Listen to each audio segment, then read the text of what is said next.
What's up, everybody? Oh, hi. There you are. I'm just fashioning a cocktail. Who's this fancy gentleman on here? Fashioning a cocktail. Oh. What are you fashioning exactly? This is a whiskey sour. Cool. Okay. Why do I hear some echoing? I hear that too. So Larry's here, and he looks great. Do I? Yeah. It's probably better lit. Yes, it's better lit. You have a new camera. It's Yeah. sharper. It's not weird. So- and yellow. So in other words, make a few cocktails and then watch. It's better lit. right. There you go. You gonna push the laugh button or what? Oh yeah. Is this thing on? Excuse me, I have to get some ice. Oh, ice. Excellent. All right, so welcome to the show, everybody. 2023 is right around the corner. Literally. Hey.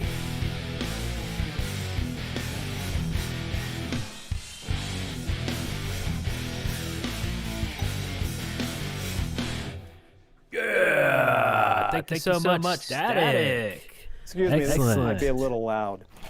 Okay.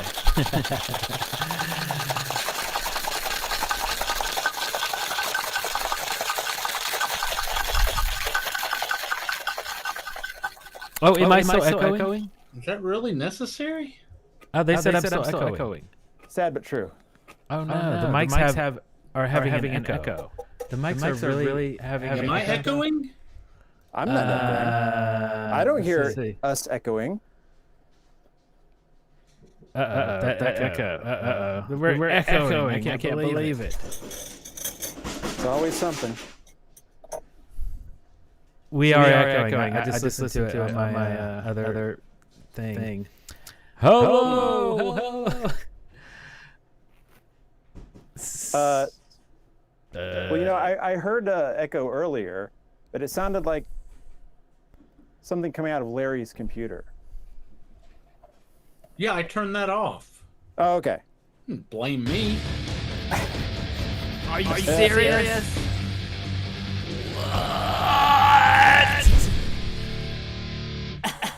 Are you serious? Wow. X5 podcast. Woo! Wow. What happened? Thank you so much. $499.99? Excuse me? For real? X5, baby. And Static coming back in.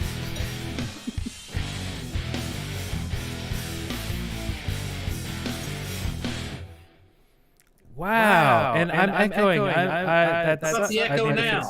I need to fix it. Eric, somebody says it sounds like you have two mics on. Oh, let's see. Oh, we got another from Lynx. You guys are crazy. All right, I'm going to join you at the table. Wow. Okay, I gotta fix this. Hey. Whoa, that was nice. How's everybody doing? Lynx. So now we're being told that Eric is the only one echoing. Interesting. Oh my god. Someone else read Link's message because I'm echoing. I gotta fix it. I don't hear an echo. It's on the stream though. Cheryl Loves Purple says the echo is only Eric's. And then Tony Dennis says still echoing. Okay.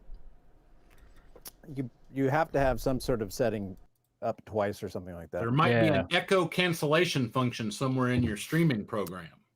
Okay, what about now? Did I fix it? Wait 20 seconds and you'll find the answer. I think I might have fixed it. All right, well, they'll let us know. Test. Testing.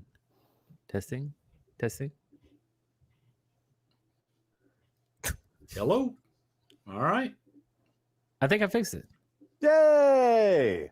Okay, awesome. It was still set up from the Halloween show when Darrell had his mixer and all this kind of stuff. But anyway, thank you guys so much. Wow, what a crazy welcome that was. Insane. X5 podcast. Like really? I can't even conceive of it. I don't know, and I don't It's just you're have too any idea. kind. You're too kind. I'm checking out X5 podcast. I need to know more about you. Because wow. Thank you so much, everybody. Awesome. Cheers to you. Cheers to everyone. Cheers to Eric. Cheers to Larry. Love you guys. And let's cut the crap. Let's get to the happy birthday to Darrell, huh? Happy birthday. Oh, come on. Oh, yeah. No. Let's see. Yeah. You're Let's see. like 30? Let me give you the candles. There you go. You got to blow them out, dude. Sorry, they don't blow out. They're trick candles. Look at you. You got me. Oh, you know what I haven't done? I haven't switched over to the graphic. So I didn't even see that. Oh, there they are. Oh, they're right in front of me. They Okay. are. Yeah. It's like oh, hot. Very hot. Ooh, hot. You might as well just go stick your hand in your fireplace there, Darrell. I'm gonna burn my mustache off. Oh, you're burning the old stash. Old stash burning. Yeah, so you are the first to hit 47. No, that was Larry last year. Oh, Larry already hit. No, it was Larry earlier this year. Oh, well, that's true. Earlier this year. Yes, he is 12 days 12 days shy of a year older than me. That's right, isn't it? 11 plus the day, right? Math? No, I think it's just that's why I went to law school. So I don't have to do math. Less than 2 weeks older. Less than two. There you go. Less than 2 weeks awesome. shy of 1 year. Yeah. Shy. Yeah. Shy to shy. Okay, so now what do we have for the show? We have so much stuff. I mean, for one thing, obviously it's Darrell's birthday. No.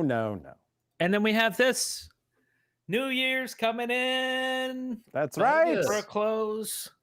It is super close. And as we did this last year, we had a New Year's stream where here's the concept. So, I see Poison on the screen. I have to show off my new Poison shirt. Check it out, y'all. Check it out, y'all. Anyway, and I got some more shirts for Christmas. I'll show you in a second. But anyway, here's the concept. So we're gonna show a bunch of clips from previous or from this year's E&D live shows, just weird clips that both me and Darrell prepared. So I prepared 10 clips and titled them stuff, gave them titles. Darrell hasn't seen the clips, but he has to introduce the clips, having not seen them, but knowing what the title is, and vice versa. So Darrell picked out 10. I'm trying to remember. I came up with a really good name for this, and I can't remember what it is now. I want to say it's a clip slam. Nice. Okay. I like that. Yeah. So we'll sprinkle them out throughout the show tonight, and the trick is you have to make an eloquent transition. What's the word called? Segue. You have to make an eloquent segue out of the title. Yeah. Not knowing the content of the video itself. Yeah. So the segue is going to be probably not really matching up, but right. Yeah. Whatever. But that's part of the fun. Right. And the more of these we have, the more hilarious it is. So that's hilarious. Hilarious. Here, before I forget, Christmas just happened. It's Christmas time. It's Oh upside down. yeah, I got some stuff from my sister. classically here. trained. Classically I like it. trained. Yeah. And this is a super classic looking, almost kind of early 80s looking shirt, even with the collars all white, like just Skeletor. That's it. I like how simple it is. Lynx 595. Let me just say something. I don't lose the mustache. You don't look good with it. That's not the point. I'm not trying. You think I walk around like this every day thinking I look good? Oh God! Thank you, Darrell. I was afraid you did. Okay. This is absolutely ridiculous. It's ridiculous. And I love that. It's just silly. I mean, yeah. You think I dress like this daily? I mean, the room is always here, but It's true. It's true. Yeah. You don't always have the fireplace going though. I don't always have it. Oh, man, it's roaring today. Yeah. It is It's warm roaring. in there, huh? We're pretty close to it. Hey, I'm snuggled up in my my lounge coat. It's a lounge coat. I have another present I got from my sister. It's a tiny boombox. Oh my God, it's way tinier than I thought it was when you described it. And it ejects with a tape? Yeah, the tape comes out. Holy See, it's white. Like I can shnikes. take it out. I don't know. My fingers are kind of sucky. Wait, it's but, functionable? Yeah. Yeah. I mean, no, I don't think it's functional. But yeah, the tape comes out. Yeah, it's just cool. It's just like, I don't know, just like a neat little. What would be the audio quality of tape that is the size of floss? It's like, what's the fidelity of that? Yeah, and how much could you put on there? 15 seconds? All Oh, of I the ran original out. music that Macabre has ever recorded. Nice. Ooh. I see what you did there. But speaking of Macabre tapes. Speaking of, we have been on this. We've been on the hunt for the Macabre tape, the one that was basically, I guess, who was running around with the camera. All right, so I'll tell the story. Okay. Tell the tale, Larry. So the year was 1988. Was it? Maybe Could have been And- 87. 87. It might have been Oh, 87. I believe it says 87 on the tape, doesn't it? It Yeah. might have been It's 87. timestamped. Yeah. So what happened was, I'll give the quick backstory of Macabre real quick, because I think I've done this before. Darrell and I were in an air band that we called Devil's Fire. It was just us two, really. And then there was this other guy. He was in it with us most of the time. But basically, we were just pretty young, and we would show up and just do Kiss songs or something that we liked. I don't think we ever really won, but we started getting to where, some of the crowd would cheer for us. We were at a different skating rink, and they had their own, it wasn't Macabre, they had their own band over there that was quite popular and everything. So our mutual friend, Tommy Tacon, he had decided that he's going to form an air band. And when he forms an air band, like they would compete with us and this, that, and the other, and all this other stuff. Ooh. And so we go, not round and round. It was like good fun. Tommy would talk about this band. And what he did was he found the name Macabre in the dictionary. And so when he went to the dictionary, he did not read the pronunciation, which is how you get the improper pronunciation of our band Macabre. So he was going to be Macabre. I wasn't going to be in it. Darrell wasn't going to be in it. Nobody was going to be in it except for him and like his group. Well, that never took off. Nothing ever materialized. And ultimately, Tommy started going to the skating rink as well. Darrell wasn't going as much. So Tommy and I and three other guys, it was Bubba Percival, Mark Gray, and Brian Drake, all from here in Huntsville. I think they're all still in this area too. We performed for the first time as Macabre. We did Pour Some Sugar on Me. So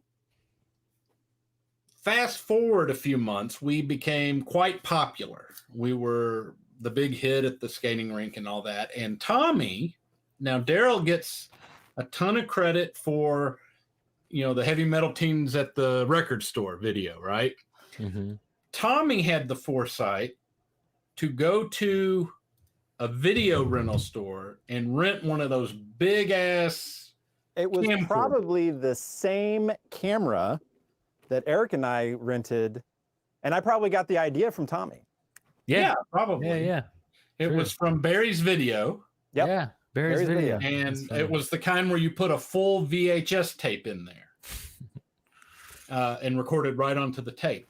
And Tommy says, let's take this to the skating rink so we can interview people and record ourselves and all of this. And this was back when Motley Crue had the uncensored video, Kiss Exposed had been out, those kind of videos. So I was like, yeah, that would be cool. We'll do that.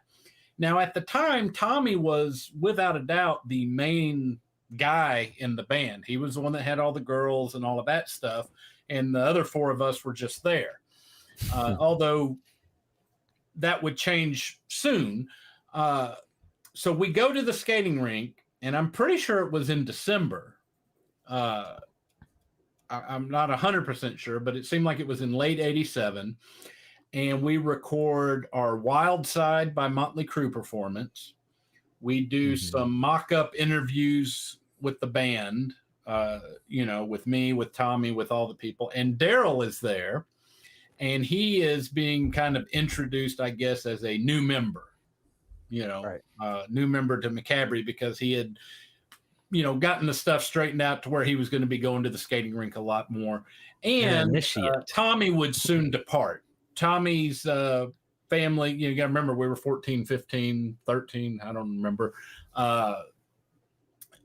His family, his dad got a job about 100 miles south of here, so they had to move away. When they moved away, that's when, my reign as the leader, I guess you would say, in my mind anyway, kind of started.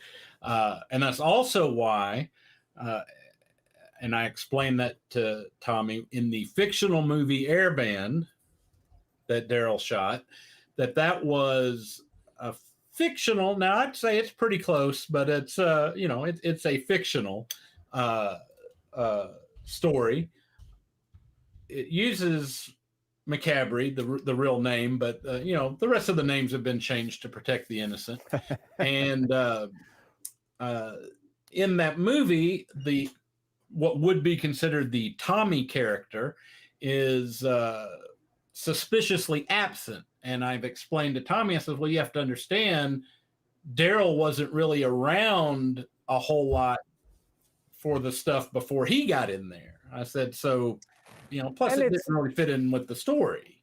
Well, it's a little, yeah. So when you're, especially in movies, to tell a story, and Airband's only 30 minutes long, you have to condense, and you really have to make things simple for an audience to understand.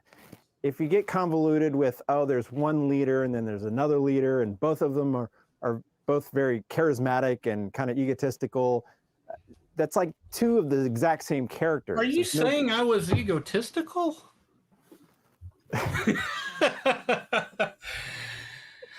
So anyway, let's fast forward and say that this video there were several other videos. No, I wouldn't say several. There was a My Michelle performance by Guns N' Roses when Tommy had come back to visit.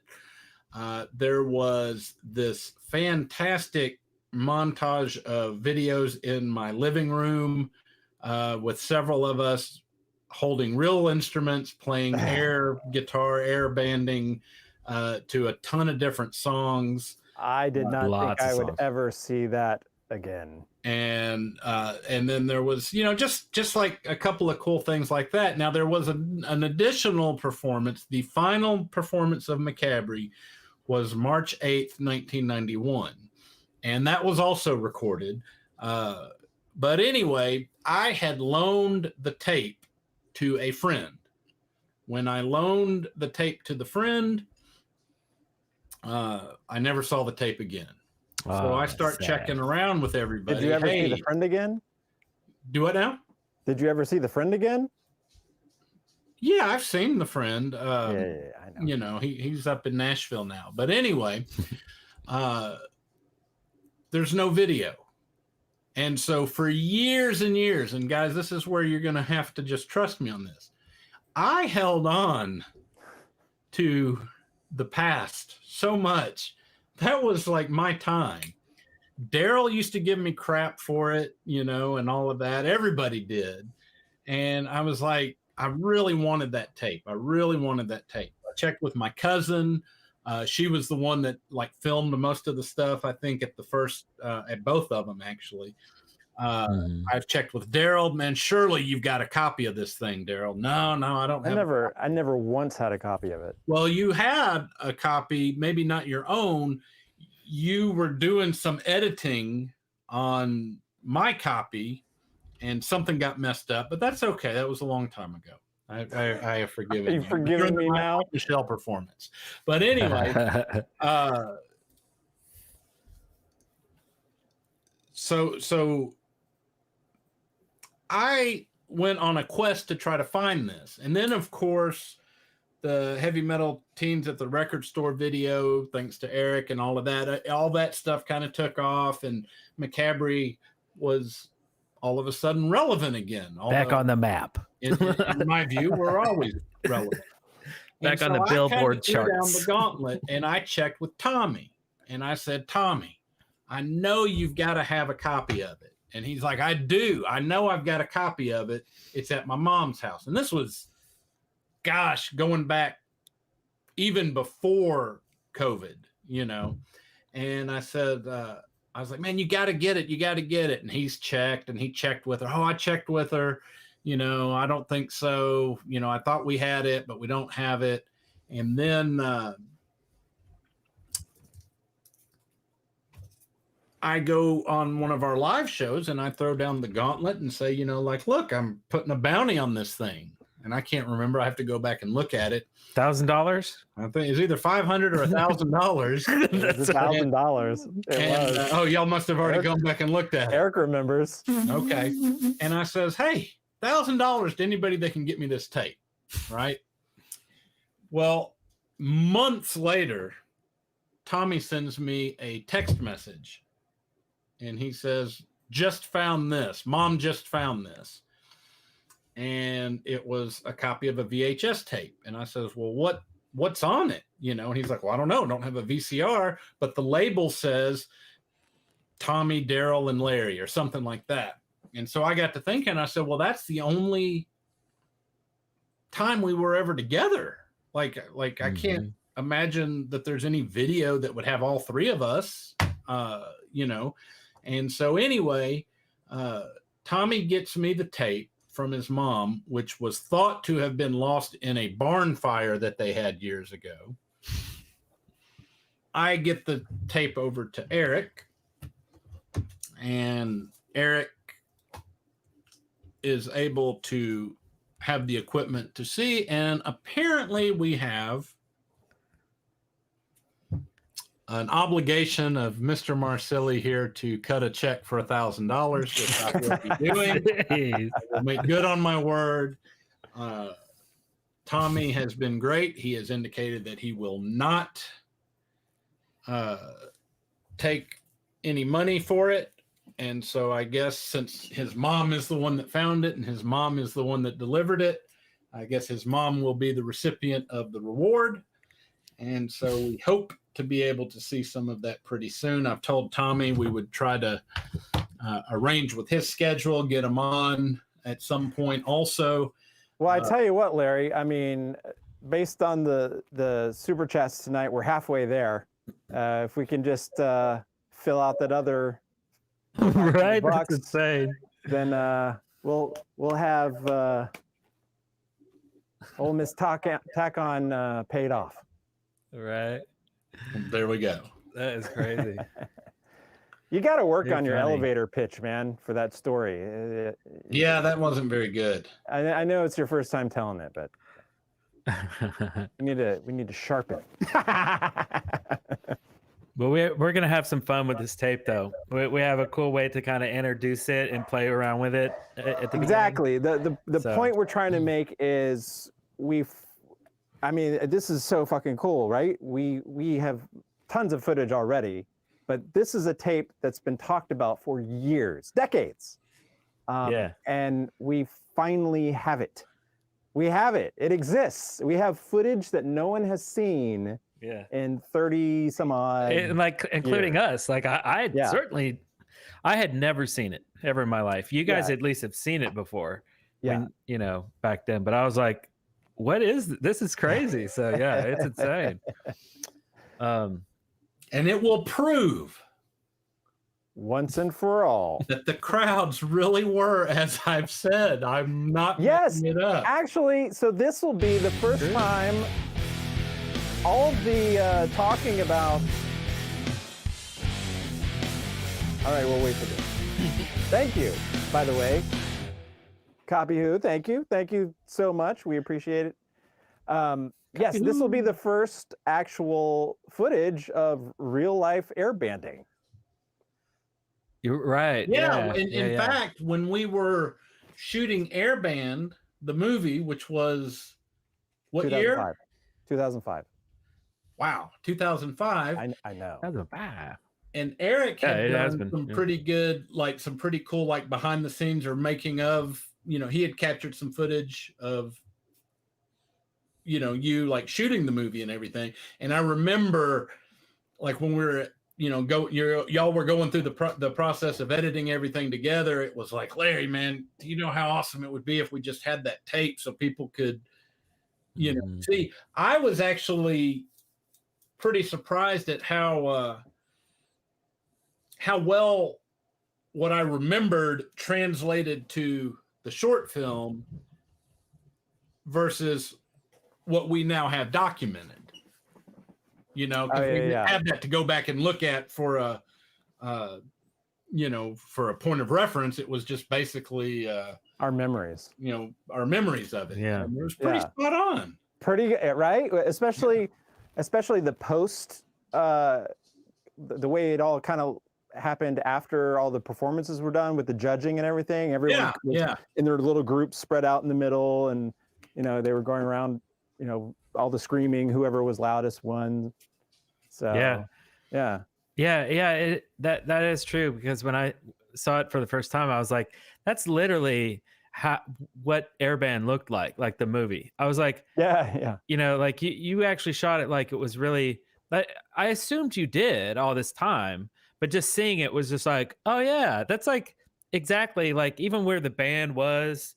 And it would. I mean, to the people, it was pretty like impressive because it's the same location. It was same, yeah. Great thing about if we that. had the original tape to go back and look at and reference and everything, you would say, oh yeah, they did a pretty good job, mixing that together and making it look real. But the fact that here we are almost 20 years later, gosh, and to uncover the tape and go, wow, it was pretty accurate, because none of us had seen that tape in probably 10 or 15 years. So yeah, definitely. Yeah. And like here, I'm just playing it on YouTube, but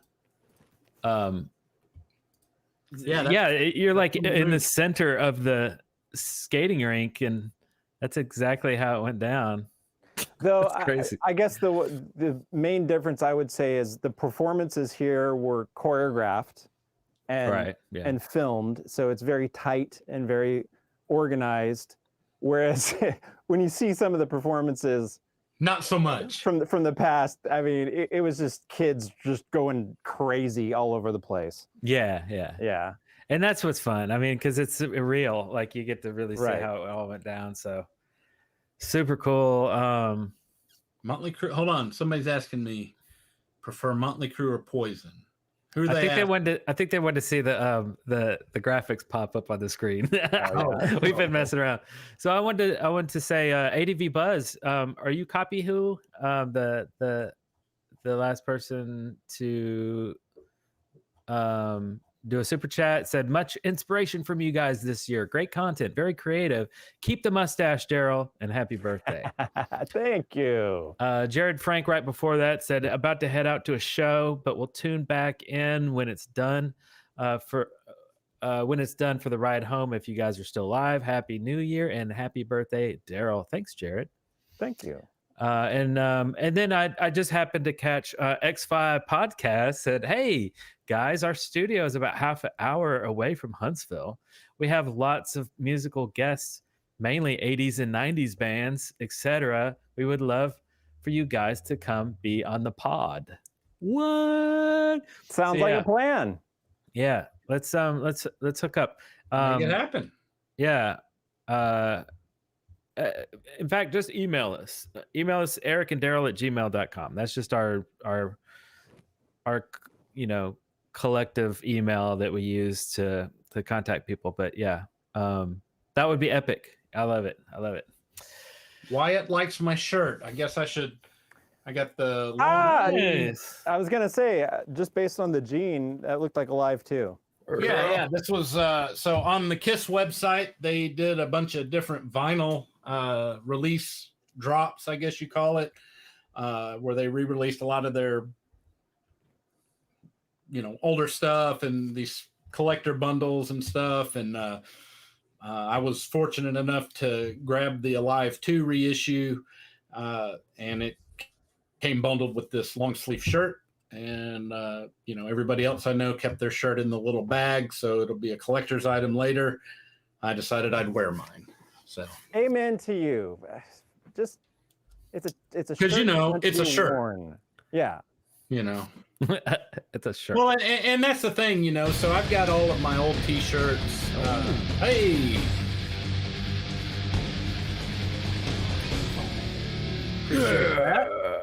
Mike Parker, thank you so much. Darrell, is your tongue really that long? Jane would be proud. Is it really what? How long?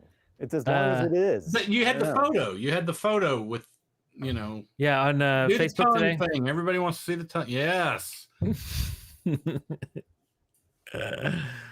Seems like Yeah. Darrell should have been the popular one in the hair band. if you'd have shown the tongue, maybe maybe I'd been tired of being Darrell's blonde-headed friend. So, but no, as far as the shirts and stuff, all the shirts from the movie were, my original things that I'd kept over the years. And my son is all into vintage clothing and stuff like that. And so I pretty much gave him all of it. And it's really cool to see, most of the people that collect that stuff, it's a collector's item. It's in a box or whatever. He's throwing my shit on and, heading off to work or heading out with friends or whatever. So it's cool to see that he'll actually wear the stuff. Yeah, true. Good stuff. So yes, we do have the tape. It's a 6 hour, it's SLP, so it's recorded really long. It was insane to capture all of that because a lot of it was scratchy and I had to go back and play it again and get a little better capture. So I did my best to get all 6 hours, 4 hours, 5 hours. I don't even know. It's kind of annoying that VCRs do that thing with the blue. Yeah, I know. Yeah. Just show me because I know it's probably blocking some of the content that you could maybe just make out. Right. Yeah. I have no idea what they're talking about. Technical video crap. Technical stuff. Just like remember the old T120 tapes? It'd be like a 1T20, meaning it's 120 minutes.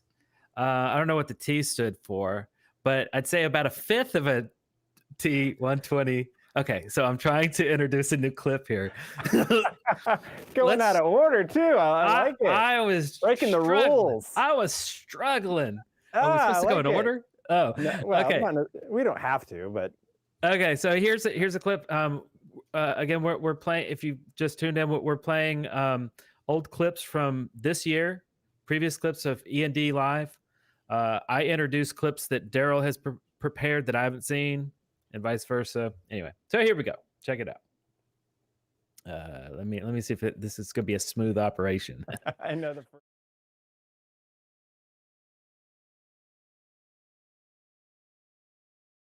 There's no such thing as Scotch videotape.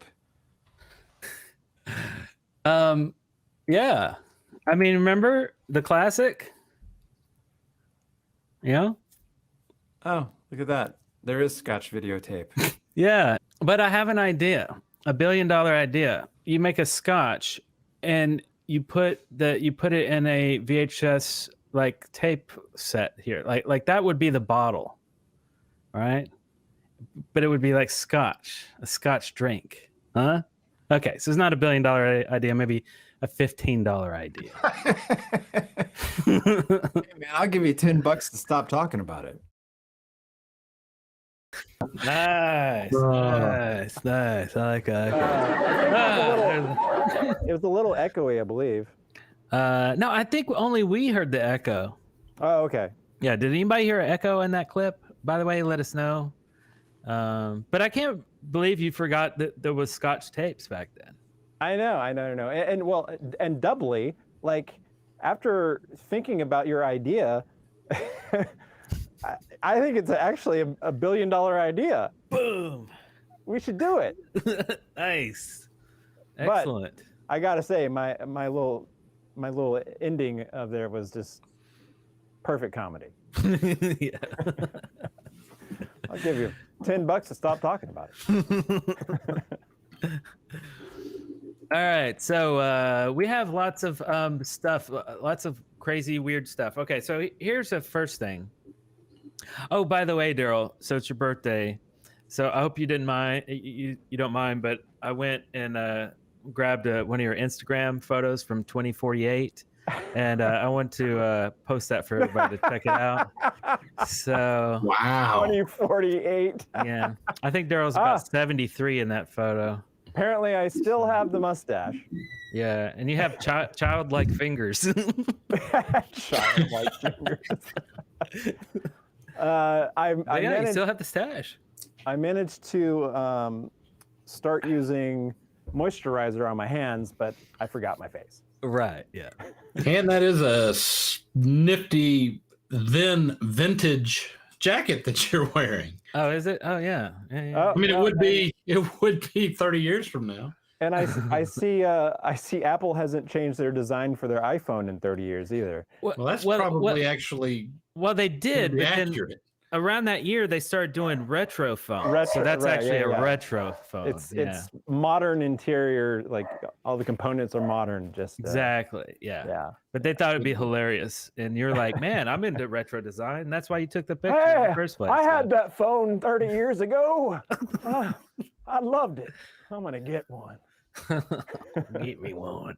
But I'm only gonna get just one. As you can see in this next clip. Okay, I love it.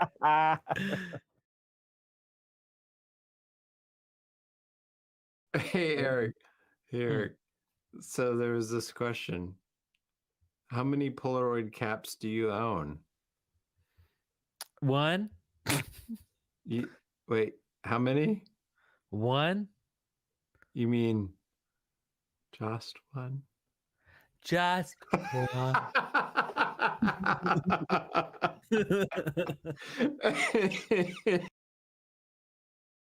Wow. I'm gonna go out on a limb and say Darrell had been drinking that night.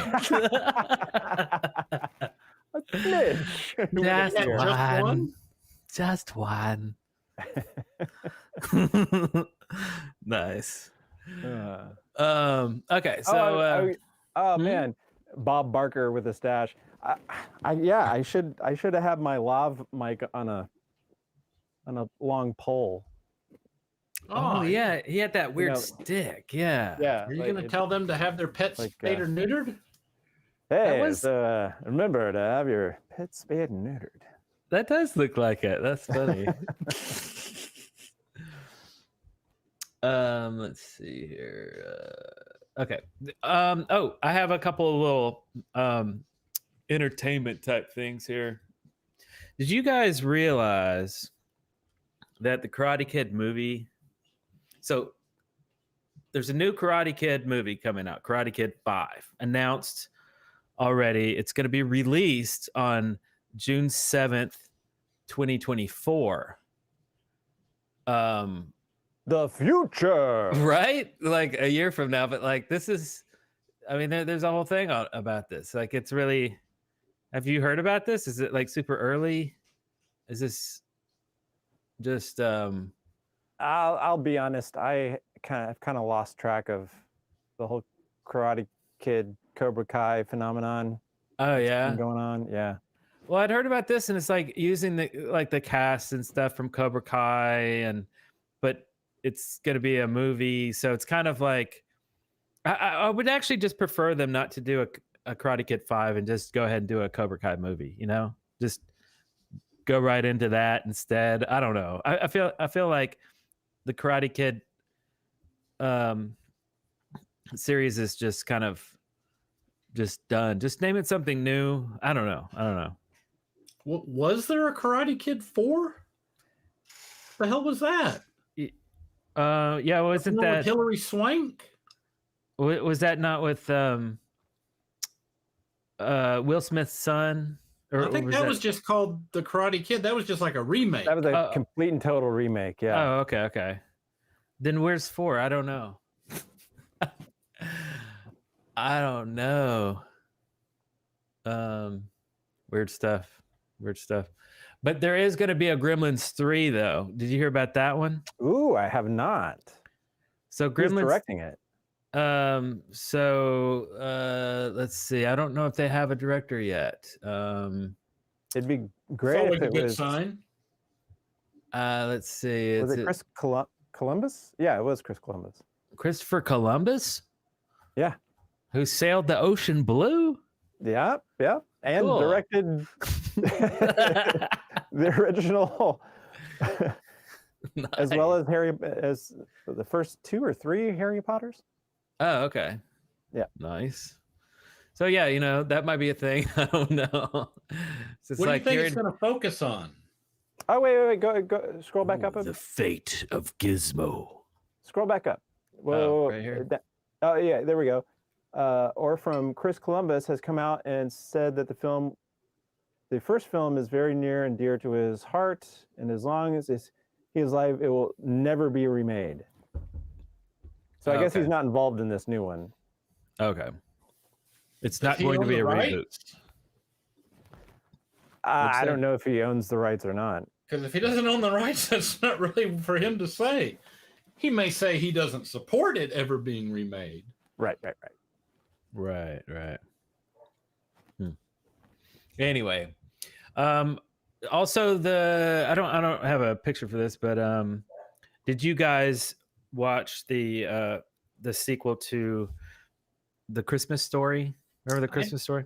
I did not. Oh, I saw the trailer for it. I did too, and I thought that was really all cool. the original people. Yeah. It has Farkas, whatever, with the braces and the red hair, and Ralphie and all those. But it's basically like every other type thing. It's like Vacation. It's like the kids grow up, and it's a story about them. Right. But I didn't see it. Or actually, speaking of Vacation, just because I have this up, have you seen what the Griswolds look like right now? Have you seen? That's the Griswolds. Isn't that wild? I saw an article about them, and I was like, oh, interesting. Chevy Chase, yeah. Yeah. But I haven't seen the woman in a while. Yeah. I hardly recognize her. She's had work done. Yeah. She has a new chin and cheeks and nose and maybe lips and maybe eyes. They took her eyeballs out and gave her some new ones. Hairline. Yeah. And I think a whole new skull too. And they just went ahead and popped that out and shoved a new one in. Anyway, but yeah, lots of new remakes and things happening. There's another one that's pretty epic, actually. You remember the cartoon, Saturday morning cartoon, Dungeons and Dragons, with Eric the Wizard and the other people. Remember? and the other people, because they weren't my name. All right. Well, it's been 40 years, and they're gonna make a comic series. It's basically IDW Publishing is releasing a 4-issue miniseries based on the 80s cartoon. Yeah, that's a big thing in the comic world right now. They've rehashed a lot of that stuff. There was recently a Darkwing Duck comic, I forgot that. Gargoyles and stuff like that. So that's okay. So that's just kind of happening all over the place. yeah. I didn't watch the cartoon back in the day because I thought it was terrible. Oh, really? Oh, I watched it though. I thought Really? it was cool. Yeah. Well, it had Eric the Wizard. What annoyed had me Eric the about Wizard. it? What annoyed me about it was I wanted a cartoon of Dungeons and Dragons to be like warriors out, Right. fighting and blah blah blah.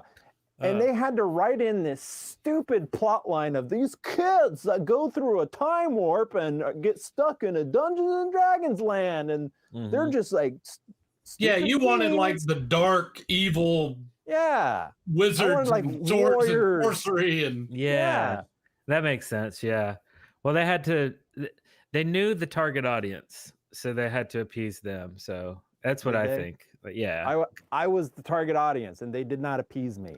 Well, they didn't know that these are just like, old, like grumpy people in marketing. They don't know. They see numbers and they're like, oh, well, it's kids on a Saturday morning. Let's see. How do we talk to them? How can we connect? Dumb teens. Well, they love, I like that. well, what they were looking for back then is what can we put out that will also help us sell some toys. right. You Right. know? So they had them go to a carnival, and then they got on a ride called Dungeons and Dragons, I think. And then they go through the ride, and then all of a sudden they're transformed. And I think at the very end of this series, they got eaten by a dragon or something like that. I don't know why they came back, but I don't know. It's all strange, but it's pretty cool. Like, I would really like a cartoon. I would totally like a reboot or some sort of cartoon coming back, kind of like He-Man did on Netflix. But maybe they're testing the waters to see if anybody cares anymore, because it's cheaper to do 4 comics than it is a series. Yeah, but the problem I think on that is that the Dungeons and Dragons core crowd are the gamers, not the media watchers. Like I don't know anybody that was an avid Dungeons and Dragons cartoon watcher or an avid Dungeons and Dragon action figure collector. All the people that I know that were are fond of it, it was their memories are all tied to getting together with their friends and doing the game and stuff. Right. I was never smart enough to play the game. I tried. I wasn't very good. Oh, really? Yeah, I don't do well. I don't You do were well very with good. games where you have to think. Was it all the math and with the rolling It's the too dice much. and It was just like, adding shit up and comparing your AC class to your hit points and kind of like, you'll remember I used to always complain about, like with the Nintendo, I hated Legend of Zelda. I know, and I loved that game. All of my friends did, but I didn't want to go knock on a door and ask somebody and figure out a riddle. And I want my games to scroll from left to right, jump, duck, and fire. Super Mario Brothers is just fine. You were always way better at Super Mario Brothers than me, but I beat Zelda. So yeah, I remember when you got Zelda 2, the side-scrolling one, Darrell. Remember that one? Oh, Zelda 2 was so bad. And nobody liked it, but like I don't remember think I ever got past like the second level on it. Yeah. But I remember playing it a lot and watching you play it a lot, and it was like I wanted to love it. I wanted to love it so bad, but they totally changed the gameplay, and it just wasn't the same. Yeah, I saw in the chat room, by the way. Yeah, about Kid the Video. only, I guess the only video game I can remember that was anything more than a scrolling game was that Kid Icarus. I really liked it. Oh, Kid Icarus was great. I loved that one too. Yeah, that was pretty complicated for me because me and not Darrell only played that one. did it go left and right, it went up and down. So Yeah. Right. Now I vaguely remember Kid Video, and I think I remember liking it, but I honestly I can't tell you like what the whole plot of it was. Yeah, me either. Yeah, it's kind of, I don't remember. I think that was kind of earlier 80s too. That was like 84. So I would have been just 11 years old or something like that. So I don't know. In 1984, you would have been 11? I think so. I was born in 76. Wow, I would have been 9. Oh, then I guess I would have been 8. Math, it all comes back to math. If you're good at math, you're good at conversations. I was good at the past. game Paperboy. Paperboy. Man, what a freaking hard game. Why did they make it so hard? Everything you touch, you just slightly touch a cat, boom, your bike dead. falls over. The same as getting hit by a Mack truck. Right, exactly. I mean, yeah, you just touch hit a manhole. Get smashed by a truck, same result. Yeah, I mean, that was another game I want to love, but I just couldn't. And that was in the arcade, so you're paying money for that. You're paying a lot to just barely touch 1 pixel touches yourself. It's so dramatic. He's like, "Oh, I'm dead." Somebody keeps like a blade of grass about killed the me. Motley Crue or the Poison thing. They seem upset. They're just trying to get the stupid thing to come up on the screen. Anyways, hey, let's talk about this. Memories of past New Year's things. Now, actually, I wanted to bring this up with you, Larry, because I have fond memories. You always seem to have something going on for New Year's with your family. Do I? Yes, But I'm talking back in the day. Yeah. Like you'd always go over to my cousin's house, to Bob's. Yeah, my aunt and uncle, Betty and Bob, and then that's kind of was a gathering point for the family. They'd have little finger foods and stuff like that, and fire off some fireworks and kind of ring in the new year. And I remember always enjoying. And you would tag along a lot of times. I always remembered enjoying tagging along when I could. I never understood why. Looking back on it, I guess at the time I didn't question it too much, but why in God's name you'd want to spend your birthday with my family's house with my best friend? Well, I mean, I guess back then, what were we going to do, right? I mean, we were like 10. At his cousin's house, who Oh yeah, okay. Now was kind of cute, and then she had girlfriends in the neighborhood, and so yeah. So same reason I like going over there. Okay, fair enough. Yeah, because of her friends, my cousin's friends. Yes. Yeah, I understood you. Yeah. Yeah. Well, that'd come back and bite me later.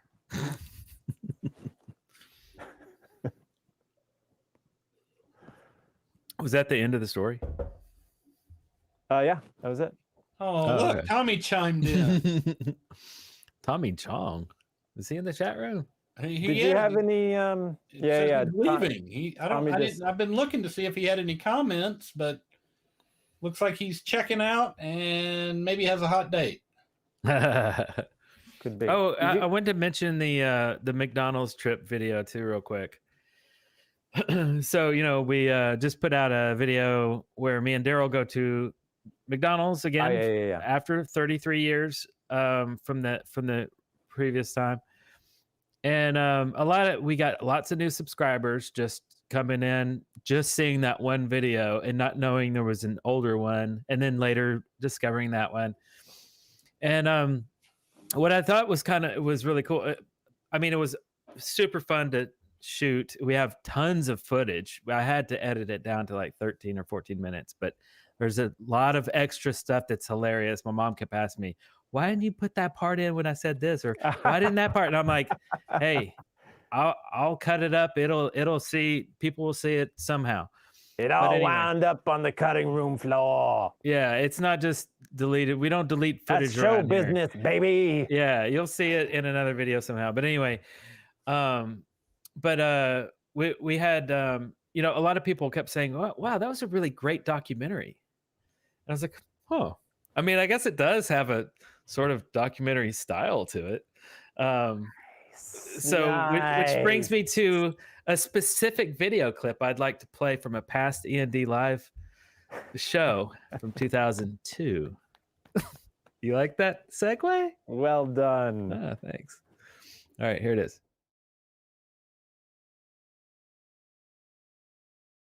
I'm like sitting on the couch. I'm like, oh, hello there. Let me slowly walk towards the camera. You're in a rocking chair. On the Right?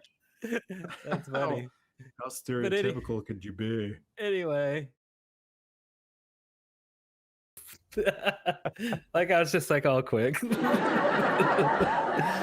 Anyway. like a BBC documentary, like you're Richard Attenborough or something. And you just say, here in the parts of Arkansas, and slowly Right. come strolling towards the camera while you talk. Nice. So we might want to go to intermission. Why? Possibly. It's 9 o'clock. 8 o'clock. Well, you know, it's not 9 o'clock, but I'll go ahead and play that clip. Here we go.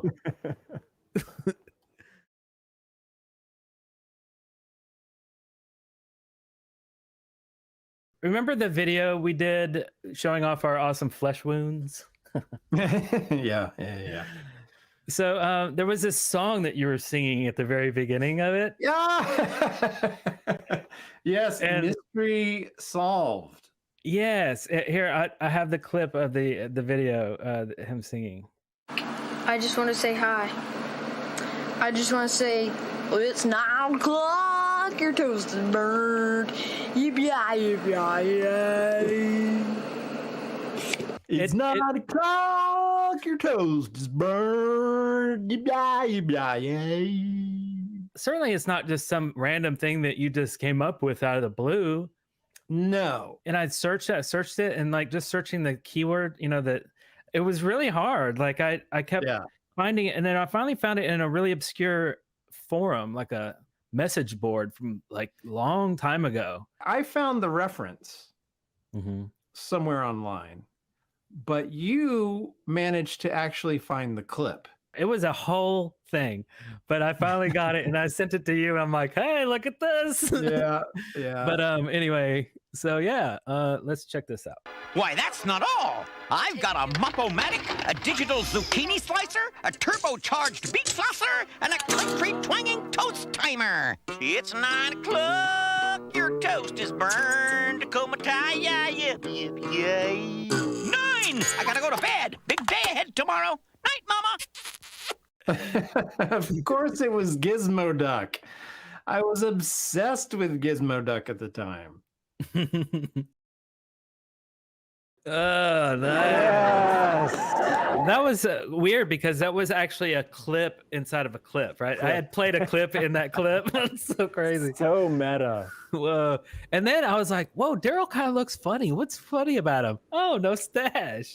Ah, I think yeah, you've and I had had my hair slicked back, like really slicked back. Like real slicked. Do you have As like, opposed to do you have Well, stuff see, in it? that Here you it has a stuck little with? volume.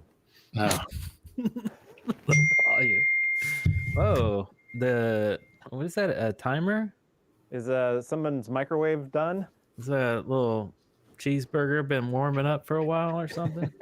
I don't know what that was. Okay, so yeah, man, we are just getting through all these awesome little clips here. I think, are you guys ready for a little intermission? I know I am. I mean, my drink, it be empty. Oh, look at that focus. That was nice. That was very nice. And we are getting closer to the new year, everybody. It will be here very soon. Just a And few hours sadly, the away. end of my birthday. Oh, that's true. But hey, it could be the countdown to mine. It can. Oh, yeah, but that's in less than Doesn't 2 help you, and he does it. Well, we will be right back after these messages, so stick around. We have plenty of more things to happen. We're going to do some more rewind type things. I have a weird skit idea that Darrell doesn't even know about that I'm going to unveil, and it'll be very weird and awkward. So stick around for that, and lots more clips too. So we'll be right back after these messages.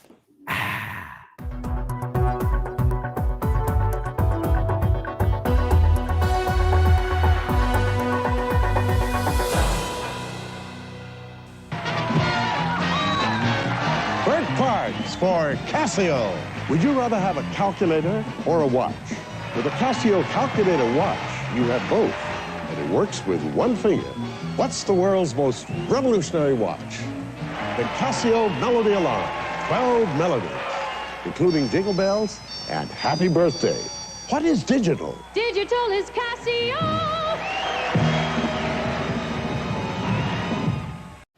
I'm leaving.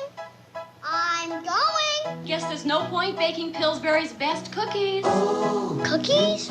Fresh dough, You'll never see me again. so creamy smooth. I mean it. Your cookie dough, oh, you're so chocolatey. Oh, I miss my plane. Poppin' fresh dough. And now look for my new chocolate chip cookies.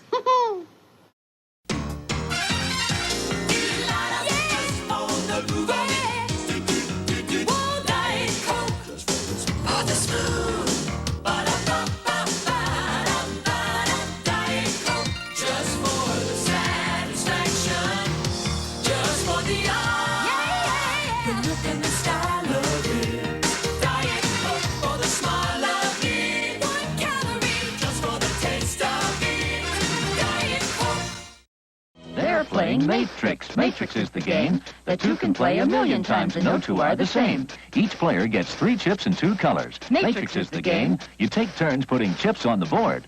Let's play Matrix. See who's first to complete a row of 4 different colors, vertically, horizontally, or diagonally. But you can't put a chip next to one of the same color. Let's play Matrix. Matrix is the game that two can play 1,000,000 times and no two are the same. Matrix, the challenging new strategy game from Nuts.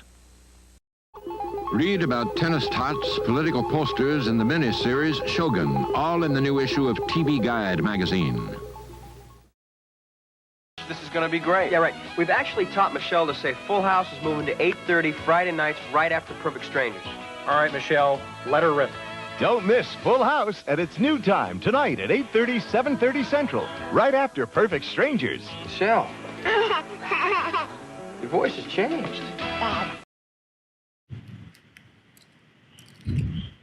I'm Eric and Darrell, and you're watching the Eric and Darrell show featuring Eric and Darrell live along with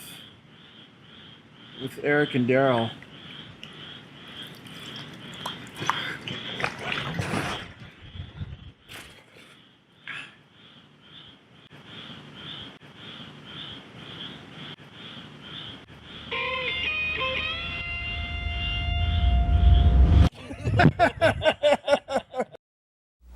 You're cool, you're crisp, you're hard to resist. You're bright, ooh, refreshingly light. Ooh, you're Canada dry. You're a singular style, you're a reason to smile.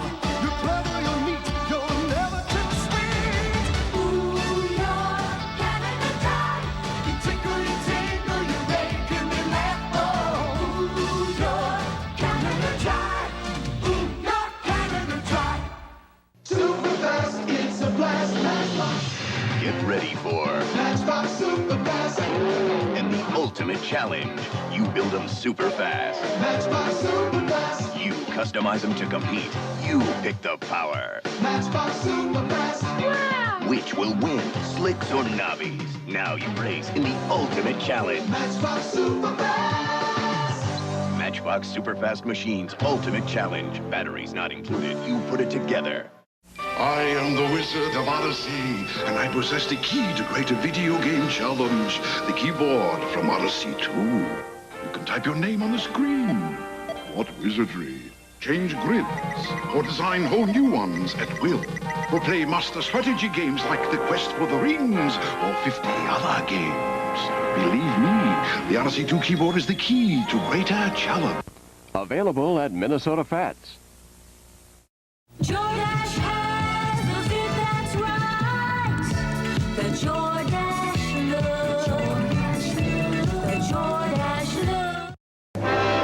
In 1959, the National Broadcasting Company brought together an esteemed group of scientists, writers, comedians, and lawyers to create a TV show so daring, so original, that only now, 25 years later, can it be shown to you, the American public. The new show, coming Friday nights, 1984. If you don't know how to read, remember, it's never too late to learn.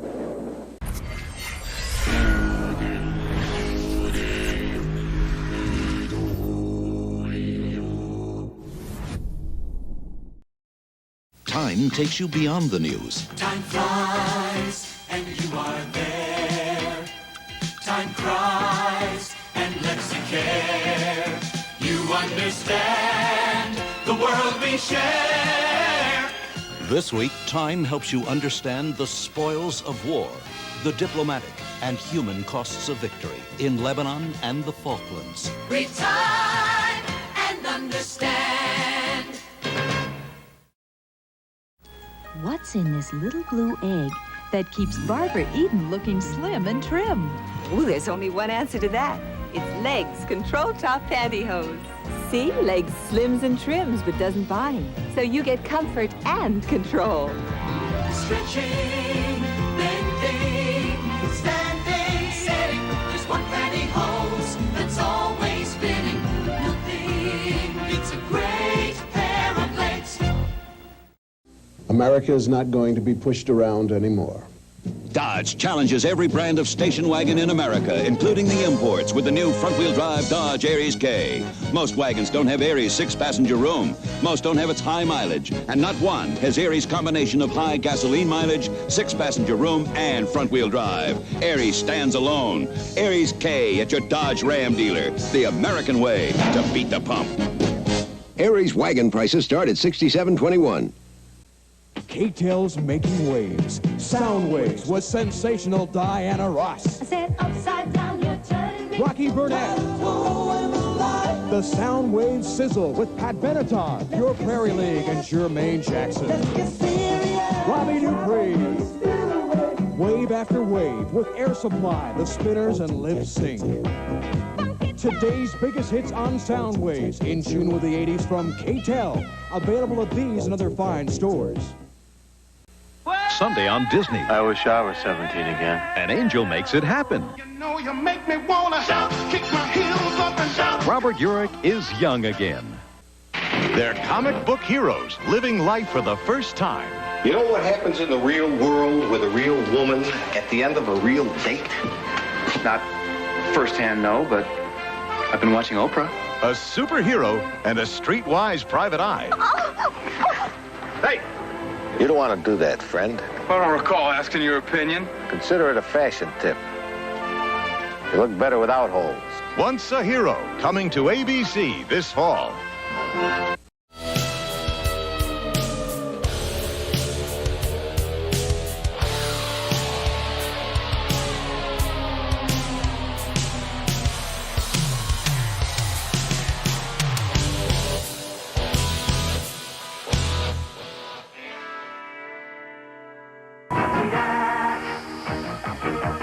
From Pontiac comes the one-of-a-kind 84 Firebird Trans Am.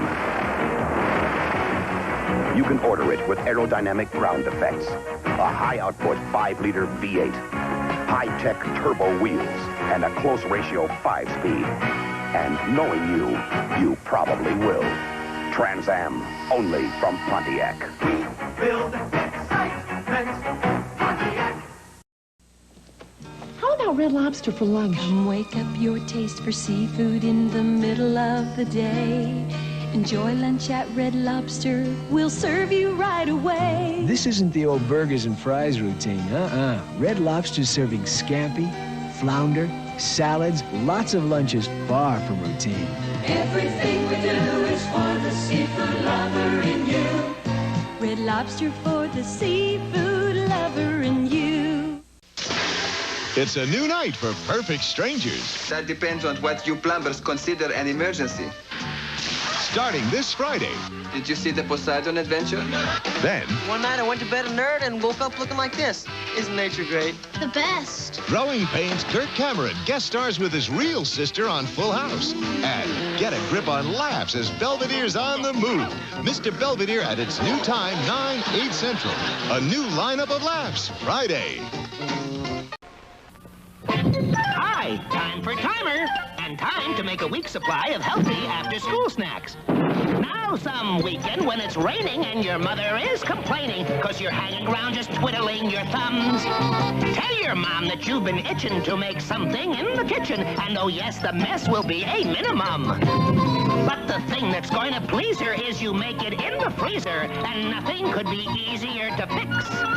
Now just watch as I go through it. Really, all you need to do it is some kind of juice and just a few toothpicks.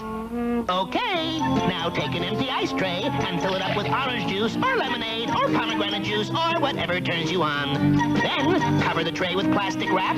Carefully poke the toothpicks through the plastic, put it in the freezer, and in a few hours, presto, stacks of snacks. Don't wait until it rains before you try this nifty trick. You'll have a fun time making sunshine on a stick.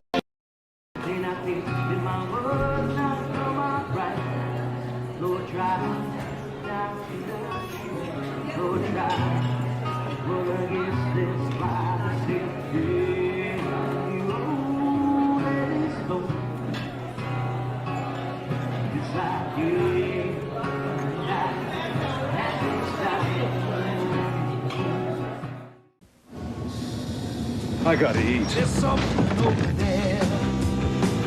Can't get anywhere. Just down the road away. Anytime, any day. It's what's happening next. It's where best meets west. You gotta cross it, jump it, bust it, bump it. Gotta cross it, jump it, bust it, bump it. Taco Bell at your order. I'm starved. Make a run for the border. On May 3rd, Dallas is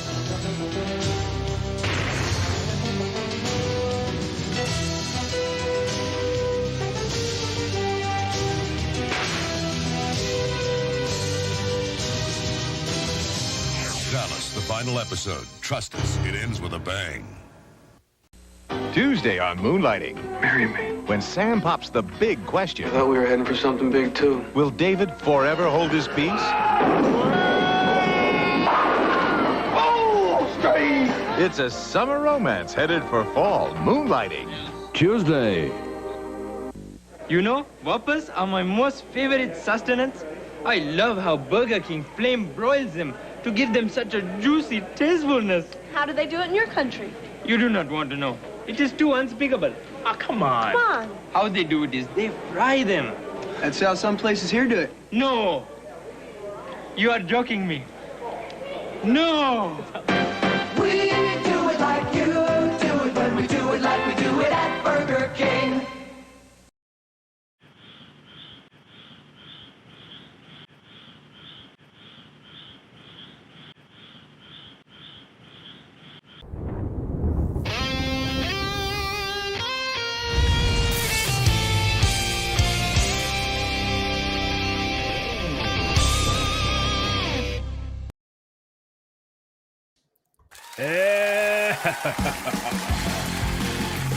What is up, everybody? Are we back already? We're back. Well, shit. I need a drink. Oh, okay. All right. Well, let's now see. I'll be having wine. Oh, interesting. This is a bottle of The Prisoner. It is a Pinot Noir. Okay. 2019 from the Sonoma Coast. Ooh. Wow, that sounds super fancy. Okay. Enjoy. Nice. Well, look at that. I can't see the chat. Damn it. Can't see the chat. Oh, Johnson. Talking about Johnson. Hey there, Johnson.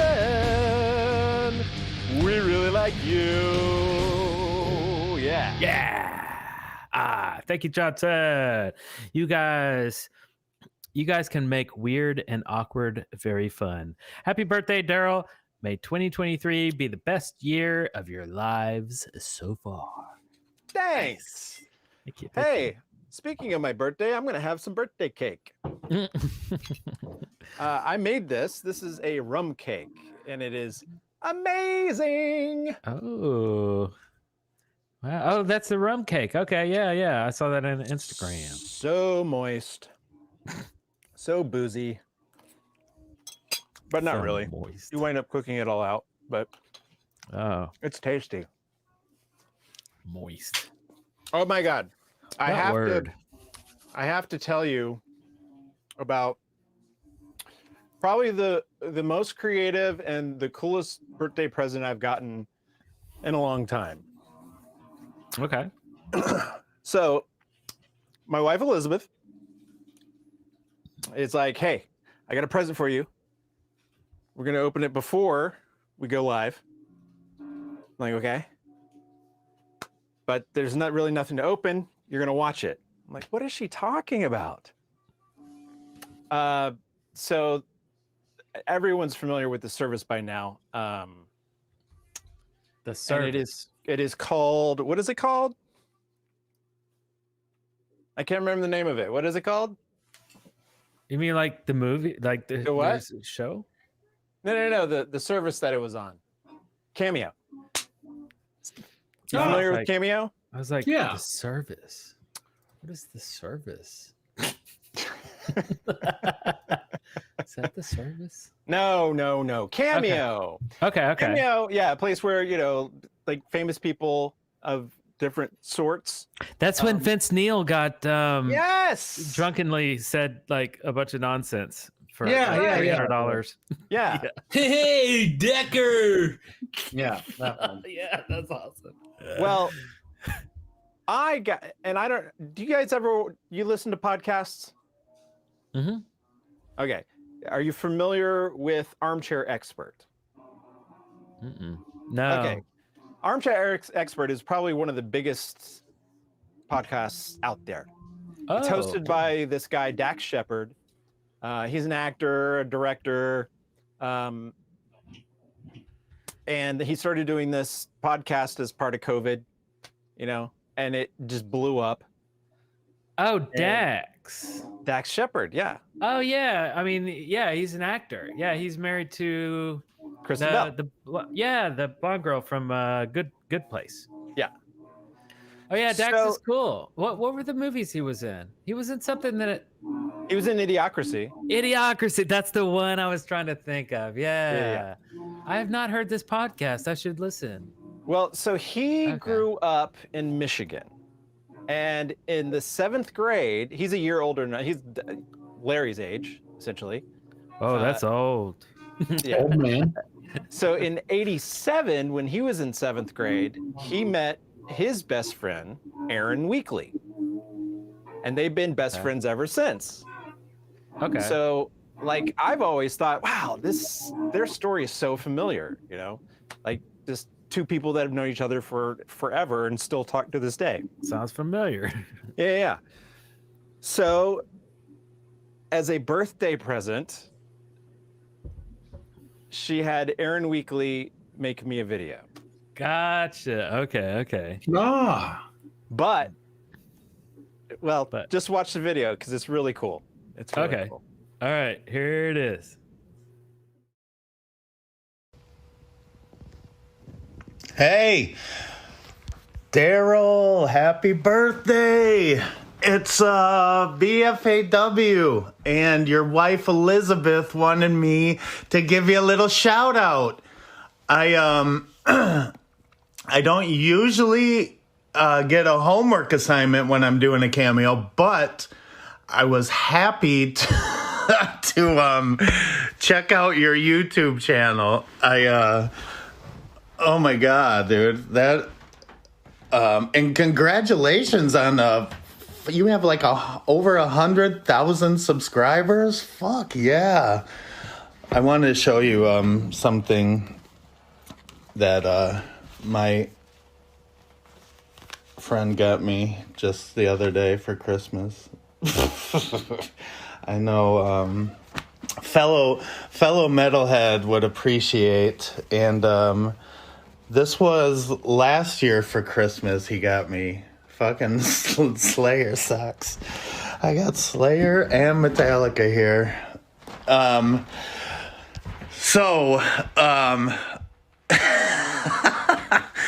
Fuck, I just keep thinking about you. Remind me in many ways we are very we're pretty much the same age. I hate to bring up the age, but Dax and I became best friends in 7th grade, which was 1987 for me, and watching your fucking videos, dude, with Eric, it's like you're Dax with the blonde hair and I'm Eric with the brown hair, and it's fucking so funny. My God, I wish I had a video camera when I was that age. I'm so fucking proud of you. That YouTube channel is awesome. I can see myself going down a rabbit hole with that. I found it hard to turn it off. So, say what's up to Larry. All right, buddy. Happy birthday, New Year's Eve. I'm so horribly sorry about your birthday. What a shitty day for a birthday.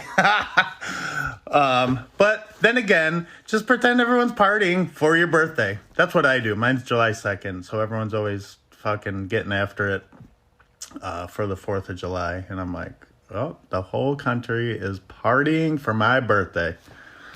Love you, buddy. Okay, that was incredible. Isn't that cool? That was way more than I thought. He just connected absolutely and was just heartfelt and just kind of speechless almost. Wow. And we lost Larry for a second, but technical things, I'm sure he'll be right back. But I loved how he was say hi to Larry for me too. Wow, he really did watch our videos too.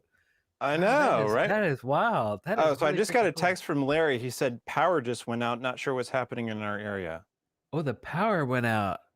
Oh no, rolling blackouts. We're gonna have one here too. Hey, if the stream goes down, I'll just say this right now. If the stream goes down, duck and cover, because it's coming for you too. No, I'm just kidding. No, then we'll try to be back on. But wow, that was cool, man. That guy was awesome. Yeah. Yeah. So hey, Jizz. Thanks, Jizz. Yeah, super cool. That was just honestly the coolest present I've gotten in a long time. That was so cool. Yeah, the depth that he went into. He didn't just go, hey, insert name here, happy birthday later, dude. He did his homework. He took his homework assignment seriously. Yeah. He looked it up, but he enjoyed it. Apparently, it seems like I don't know, maybe we got a new subscriber. Yeah, he said he couldn't stop watching. So it's that's cool, yeah. Wow, that's pretty epic. Well, kudos for thinking of that for a birthday present. I wouldn't have thought of something like that. Yeah, it was very creative. Wow. So I guess oh yeah, and Slayer socks and Kill 'Em All. Kill 'Em All Metallica. socks. Yeah. That's freaking crazy. So is he on the podcast too, or is he just friends with Dax, or like how's that again? He's been on the podcast before. They did a special race to 250, I think. Apparently he had gained a lot of weight, so he was like over 300 or something like that. Oh wow. And then there was this guy that they know who is a fitness guy, right? And he's like buff and slim and trim, and he was like 200 or something like that. And so they were about like equidistant from that weight. So they did a contest, and the podcast, they'd update it every like week or so, where he was trying to lose weight to get to 250, and the other guy was trying to gain weight to get to 250. Oh wow. Meet in the middle. And then whoever, and I might be getting the nitty-gritty wrong, but whatever, go watch the show. But yeah, whoever got there first like won 10 grand or something like that. Oh. And I won't give away the ending. That's cool. Race to 270, excuse me. Race to 270. Yeah. Nice. Yeah. So and he may have been on at other times, but he's not like a regular part of the show. But yeah. He is known. Nice. Well, that's really cool. Oh, do you get a ding from Larry?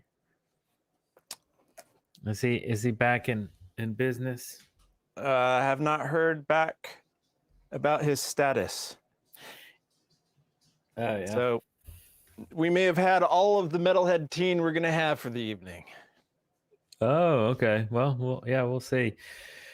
By the way, so we have a Facebook group. Anybody can join. We have a link on most of our videos in the description or in the header.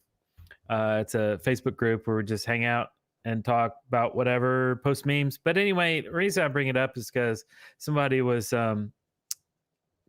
checking out Darrell's Macabre shirt. It was like, post the shirt, man. You got to sell that shirt, man. That's a freaking awesome shirt. It's like, we do sell this shirt. We do sell this shirt. And Darrell's wearing a shirt that we actually sell as well in our merch shop. We just think it's fun to like make, cool shirts and, whatever, but it's fun. But anyway, the reason I bring it up is because my mom got a new shirt for Christmas last year, I believe. And in a segment in a clip we like to call Mama's Got a Brand New Shirt. And let me see how I can click on it. There we go. Here we go.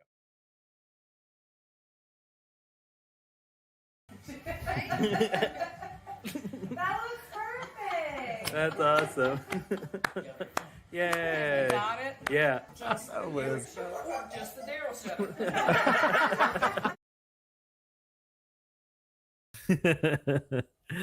So she got herself a shirt too, and all is good. And so can you. Wait, did it play the part where she was like, it's the Eric shirt, the Darrell shirt? It's the Eric show. It's the Darrell show. That's funny. So I guess maybe Larry will find his way back. He's not. Some might call Larry the Luddite. The Luddite? Wow, back to backers. He doesn't know. He's not great with tech, but once you steer him in the right direction and buy him a new camera and lighting and a microphone, as Darrell did for Christmas, that's right. He's right on track. But here, check out this quick clip from a previous show in 2022.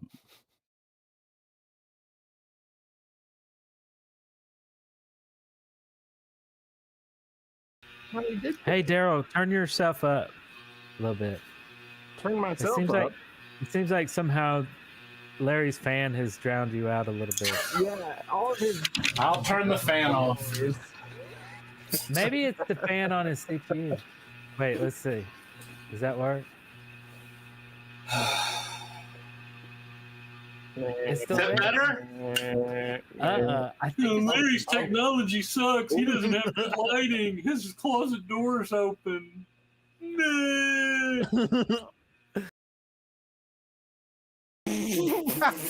he's back. Timing, and the closet door is still open. Oh, awesome! What did I miss? Welcome back. Yeah, welcome back. Good timing. Good. So timing. your power went out. Yeah, I don't know. I was pretty sure they weren't shutting off power for non-payment of bills on today, but apparently that wasn't it. So that's good. Oh, good. Certainly they wouldn't. It was like right in the middle of the Cameo video. Yeah. Yeah. Oh yes, yeah. Which was freaking amazing. Wow, this is turned out to be a wild and waggy show. X5 podcast. Did you guys ever go to A&W over close to where the old Brom Springs Park? Of course. Yeah. We used that to. place was so cool because it was very vintage. It just felt old. Or at the time, it was very modern. Yeah. Yeah, right. It's all brown. Yeah. I just remember it's super Yeah, brown. I don't know if Darrell remembers when at Riggs Field, the park next to us, if you hit a home run, you got a free root beer? You got the free gallon of root beer. Yeah. And I'd forgotten about that, but now that you reminded me, yeah. Yeah, and I that was back when it was the brick wall. They tore that down and pushed the fence back a little bit. But one of my office mates played over there, and a little known loophole was that it was only one free gallon per game. So if 2 home runs were hit in a game, even by different people, only the first one that hit the home run got the free gallon of root beer. Makes sense. Yeah. Helter Skelter. Okay. Helter Skelter. Sure. Answering a question there. Well, I'm glad you're back, Larry, because this is much better as a trio. 1, 2, 3 of us, right? Yeah. But it makes me wonder, who were our first 3 callers? Yes. Our first. I guess we might be able to find out in this clip.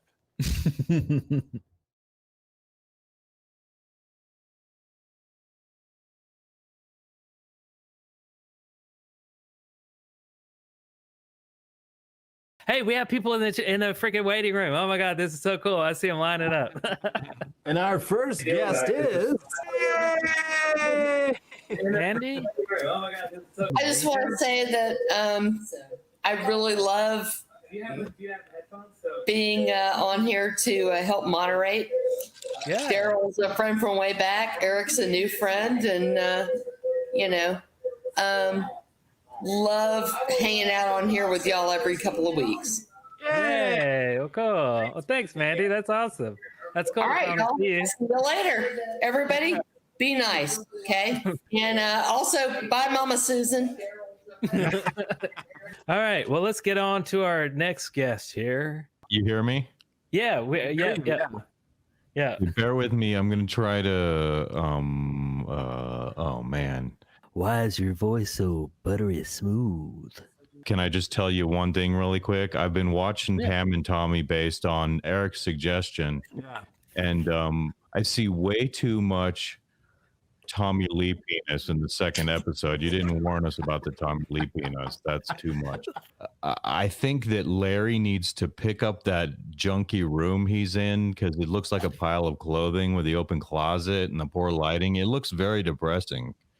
And so I love how you guys have a good production value. I love the lights behind Darrell, and I love the way you guys have your rooms lit.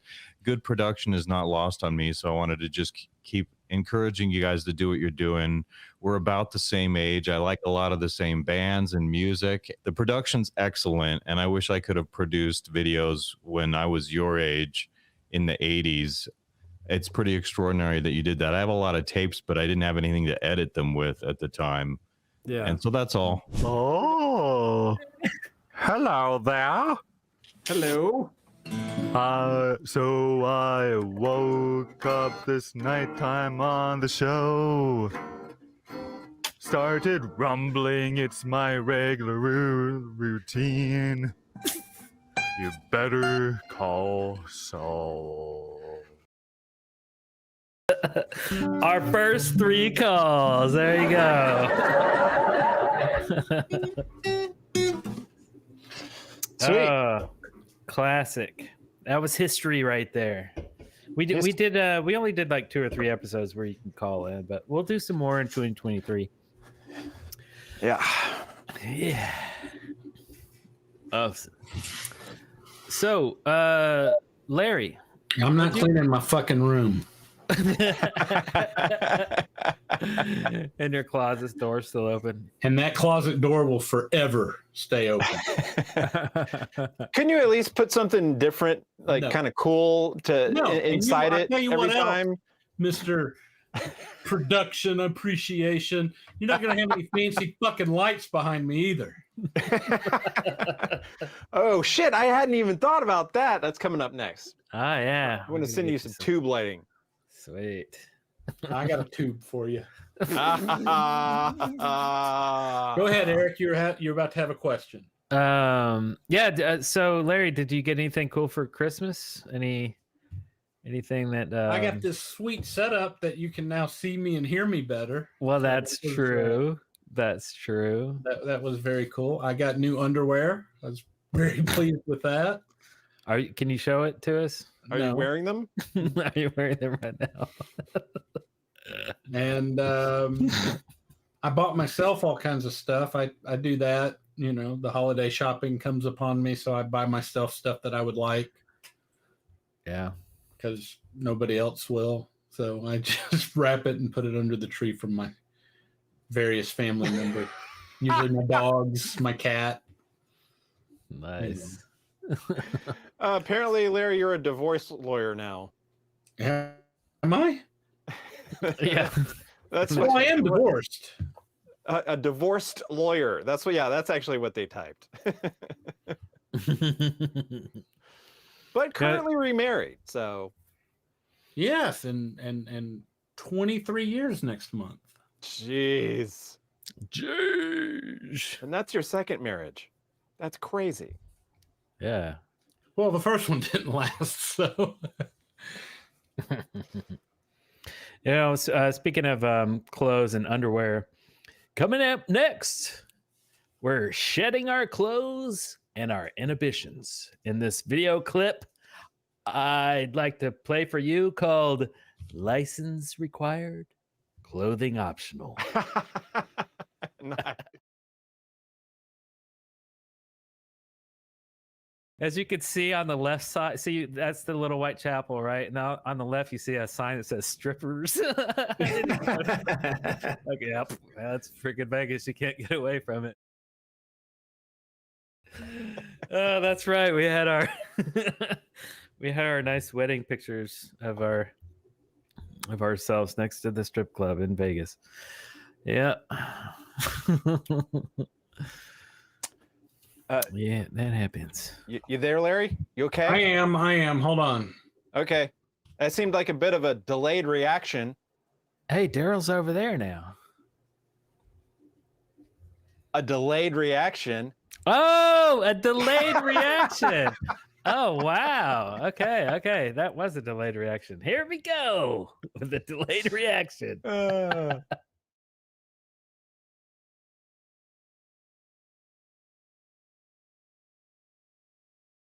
And what was interesting about this reboot, okay, for one thing, see the dad, I forget his name, the actor name. Where is it? Oh, did we get something? let me plug it in. Hold on. Okay, let's see.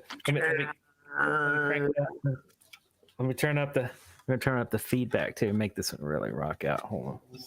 We get all the knobs and switches. Okay, let's see. The whammy bars in shape. Okay, good. Okay, ready? I don't think they're ever gonna come. What's going on? Is it really not happening?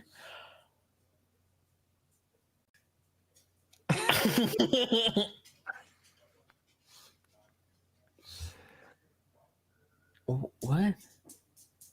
I don't know. If you just tuned in, you may be confused.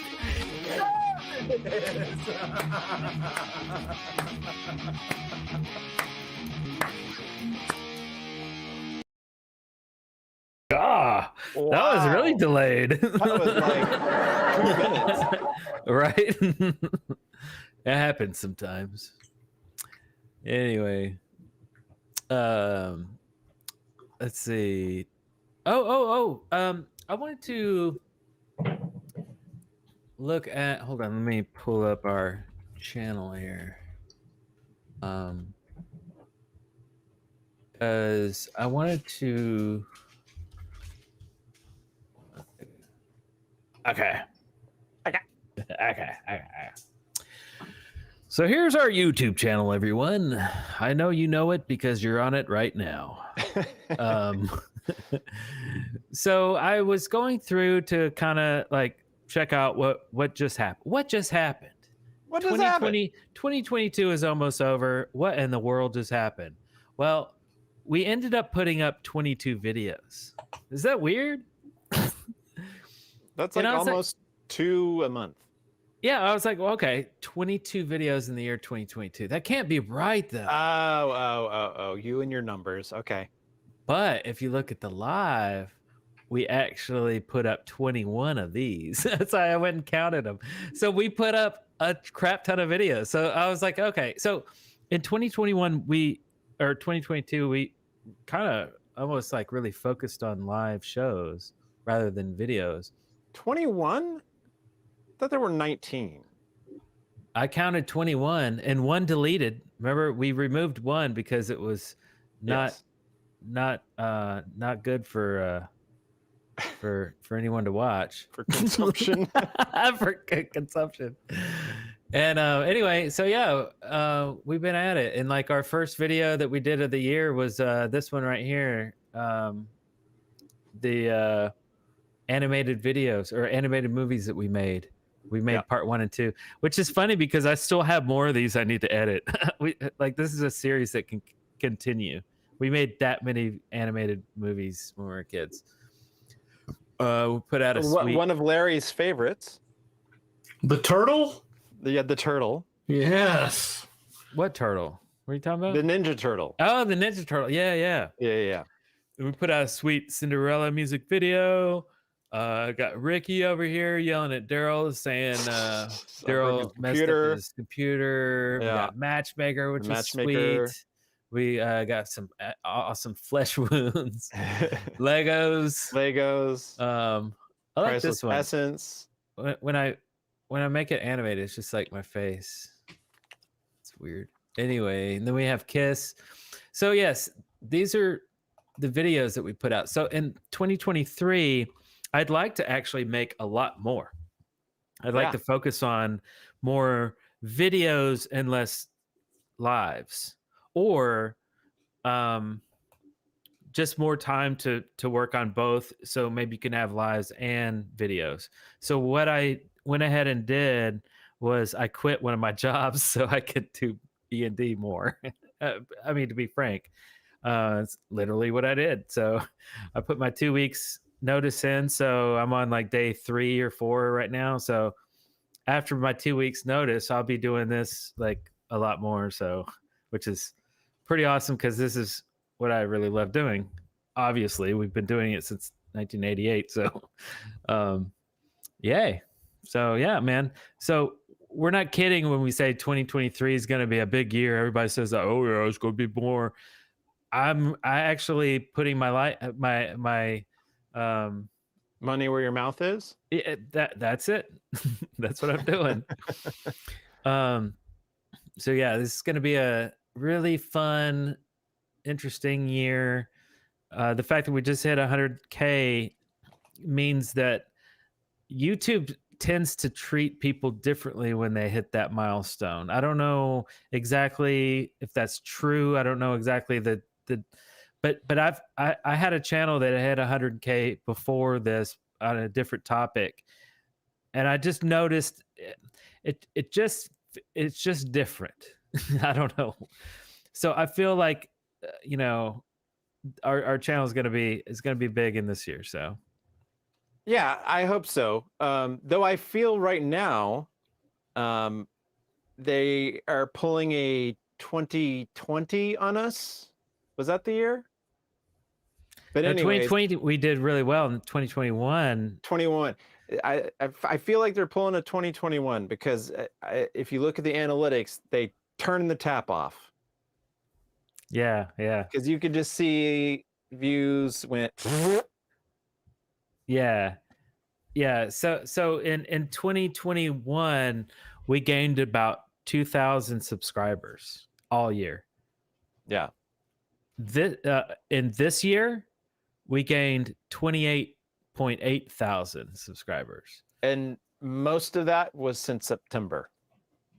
Yeah, exactly. Just in like 3 months time. The first year when everybody's laid eyes on Larry, we had 70,000 subscribers.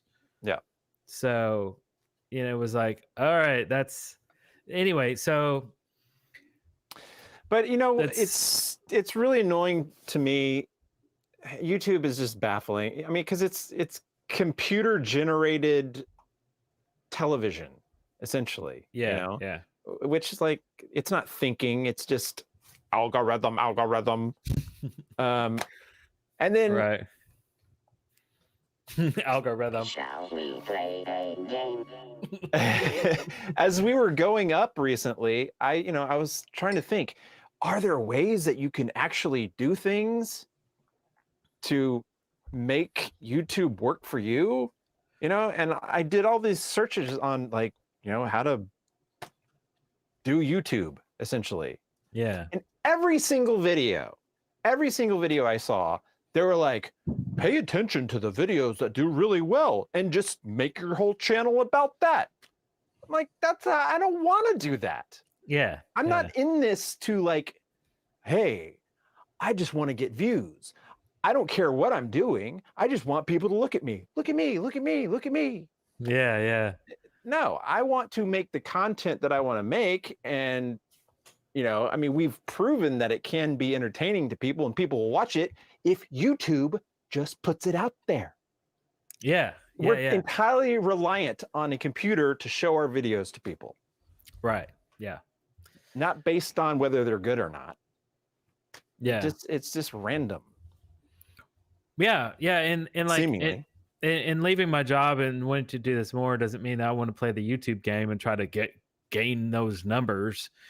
It's just that I want to, like, you can even watch some interviews with me and Darrell back in 1991, I think, when we're talking about, well, all we really want is money to do the videos. What does money mean? Well, it means you need to get a job and you need to have time. Yeah, that's exactly what you were talking about. You need to have time assigned for that job so that you can get the money. But ultimately, it's the money that you need.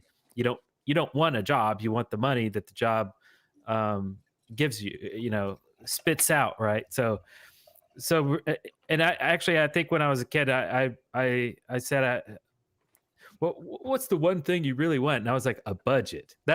Remember in the interview? So now, being 46 years old now, because I'm not as old as Darrell. Or Larry. Hold on a second. Let's see. I'm not as old as Darrell. All right.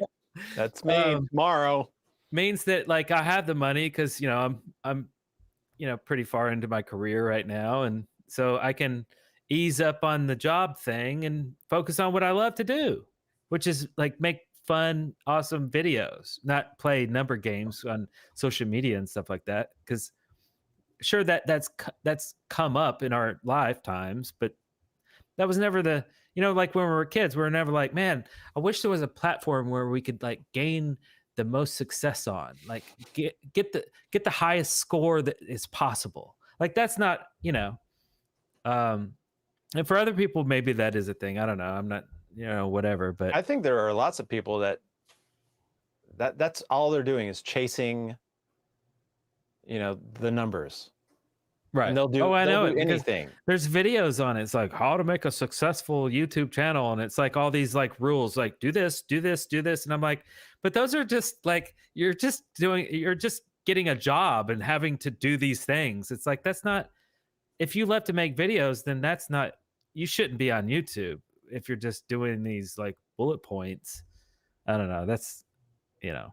Well, anyways, I think we're boring Larry. I don't understand any of it. Oh, okay. Maybe you would.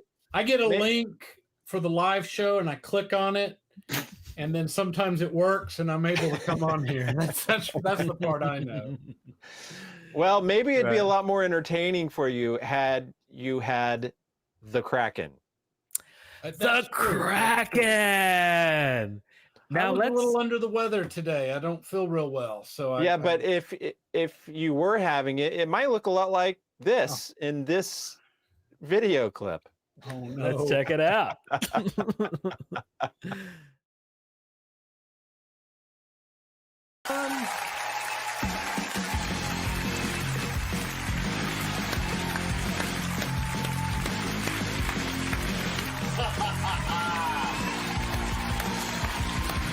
Larry Marcelli's in the house. All right, you two. You wanted the best. He couldn't make it. Here's what you get. Excuse me. Is he gonna go puke? So never boring around here. No, it never really is. Rum type mixed drink. It was good. Hey, what's that? He made it back. Hey guys, listen. We're listening. I think I took a break to go outside and puke. we That's you. But I'm back. Somebody's in my closet. Tell me what you want, what you really, really want. That's true. Vince Mill. Next time I think I just show up sober. Oh. No. Yeah, well. I love The Price is Right.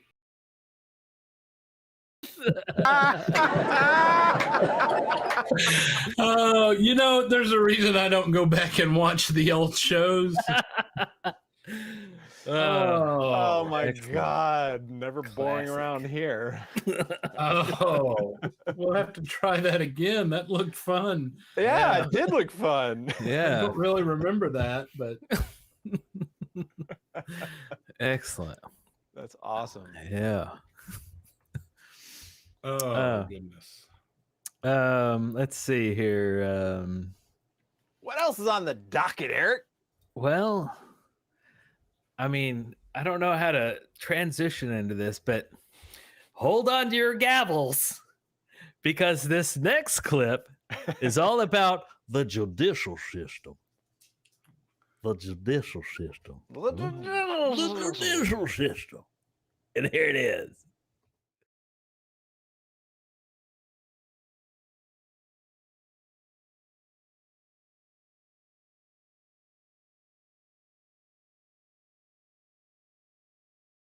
So, you mean to tell me I called you and you didn't answer? Wow. Oh, come on.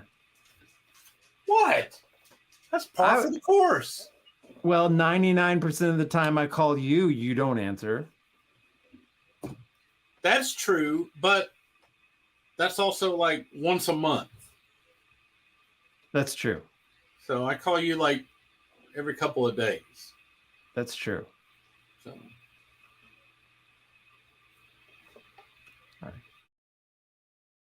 Why was that one so sad? Is that still true? Does he only call you like? Was I drinking? I don't think you were drinking at that time. No. Okay, good. Yeah, no, that's still true. Darrell gives me a call about once a month. Okay. Look, here's the reality. Uh-oh, here it is. He's a busy guy. Here is the reality of that. I think to call him often. Oh, just doesn't do it.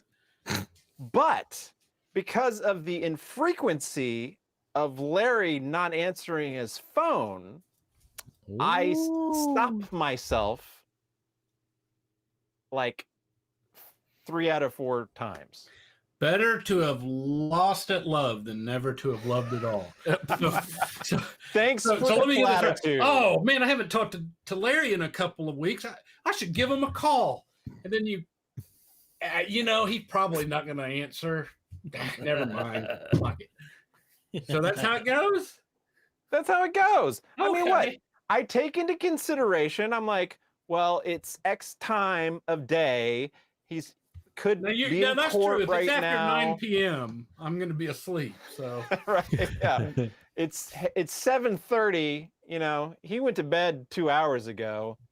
So that's fair.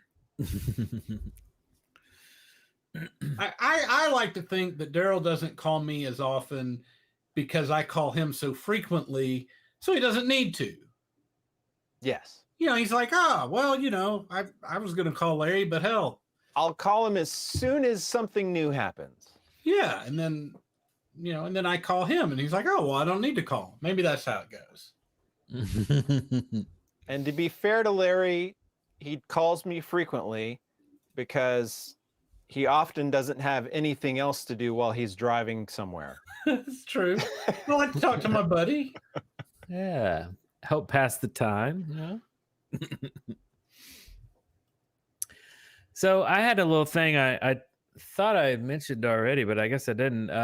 So I was shopping, Christmas shopping and stuff like that. And, going down a rabbit hole of like, oh, this might be cool for me, and I was looking up Transform. Oh, yes. Wait, you have a story too about Transformers? No, I saw it's the I haven't seen the Megatron, but the Optimus Prime, the transforming Optimus Prime. Yeah, is that what that is? You're old. Yeah. I mean, I'm not saying it's new or anything. I'm just like, okay, what's the most modern Optimus Prime or Megatron? And it's Megatron's not a gun anymore. No, I know, that's so lame. It's a corny tank. Wait, literally can't sell it in the States. Why is it a tank? That's dumb. These He's aren't been a tank for 30 years. Right? So no, okay, I mean, these aren't the automatically transforming versions. No, these are $26. The ones you're talking about are like $500. Yeah. Oh, by themselves? You're saying those are like a year old? Yeah, that's kind of old news. Oh, I just came across them. Look at this kid. He's like, Why is Megatron not a gun? Yeah, it's weird. Why is he not a gun? It was like a German gun too. It's like I forget what kind of Luger. gun it was. No, Cougar, it's a Walther P-38. So like, it was a Walther P-38. Yeah. Oh, they look a lot like Lugers. Oh. Anyway, I was looking at this thing and I was looking at the description, just to see not the description, the reviews and stuff. And I found this one guy who posted a picture of like, oops, I guess like his arm came off. I was like, what's that about? So I read the review and it said, came battle ready. Sadly, Optimus didn't survive his battle with Megatron. Apparently, Optimus and Megatron had a major battle before they arrived because Optimus came with one less arm attached, transforms very simply. So it would have been a great present for my 3-year-old if his arm wasn't broken. But so that happened, like they had an epic battle in the mail, like before they shipped, everything was fine. This and is then there why was like, you don't order them together. Right. They don't get along. I mean, obviously, right? So I don't know, man. I guess I would have to buy them individually, but That is a sad story. And there is like super glue. You could probably just super glue that sucker right back on. I did get a transformer for my Christmas, though. One of the things I bought myself. Really? Oh, yeah? Yeah, you remember... What'd you get? You remember Devastator? Yes, I remember. Oh, yeah, Devastator. Yeah, the green... Was that the one that... Yeah, let me find it. Let's see. Was Devastator the one where they all went together? Yeah, yeah. Made Devastator? The six little robots made one big one. Yeah, it's like a Voltron. Yeah. Yeah. Yeah, well, they released one called a Tonkanator, which was a collaboration with Transformers and Tonka, so they're all like Tonka yellow. Yeah, a little box set with the retro packaging. Yeah, that was construction, the Constructabots or something, right? Constructicons, that's it, yeah. I love the Constructicons. I remember those. That was like the first combiner. I like how one foot is like a scoop and the other foot is just like a grill. But yeah. Yeah, that was cool, man. And then you could put the gun in his hand. The gun was giant, like bigger than a dump truck. And it's like being held by a crane. Right, a freaking weird crane, like, hey guys. Yeah, but those were cool back then. You're right. Yeah, they were totally cool. Not the most eloquent of creatures. That's an epic picture right there. That's not really what it looked like in real life, though. No. Or that one, really. Whoa. No, but I can tell you, I was very... That's like the Michael Bay version. Right? I was always very disappointed that in the real world there weren't the lime green trucks. You know? Oh, no. Oh, yeah, driving around town. Right. I'm on AliExpress. Oh, this is a Chinese knockoff right here. Oh, that's actually looks way cooler than the original. I wouldn't say, and I'm going to get into total loser mode here. That's not what you would call a knockoff. What that is it's called a third-party make. Okay. There are what they call third-party. You'll notice they don't use the actual name. It'll have its own name, and they're usually a lot higher quality. Wow. Yeah, because somebody's like, man, these toys suck. Let's make something cool. Yeah, it was a cool idea. Let's make something, that lives up to it. Oh my God, look at all the detail. But I'm guessing this is like a solid thing. It doesn't tear apart into the individual pieces. No, it does. No, I think it does. It does. Look at that. Oh my God. Jinbao got serious about this. Hey, scroll back up though to the yellow one. Oh, with the drills. Those things. Yeah, I was just wondering if he was happy to see us or not. What? No, I don't think there's anything there. Are you saying he has penis for hands? No, not for hands. I mean, if you're saying that off the middle there is like a penis, it's like growing out of his abs. It's a little high. It's a little too high. It's growing out of his abs. Nobody has a penis in their abs. That's why I said scroll back up so I can see. You can scroll through it real quick. Oh, I see. Detail. Man, you could have it now for $142. Ships out of China. It'll be there in 6 months. And half the size. Have you ever ordered anything off AliExpress? I have many times. Yeah. Okay. It takes about a month or two. Yeah. Yeah, it does. Yeah. Yeah. I love AliExpress. I've ordered a couple of watches. Yeah. Nice. Let's see. What else we got here? You said when I was asking if you had ordered from AliExpress, I expected to be all by myself on that one. Oh, all by yourself, huh? All by myself. I might have like in this clip. Oh, excellent. Okay, then. So you mean to tell me I called?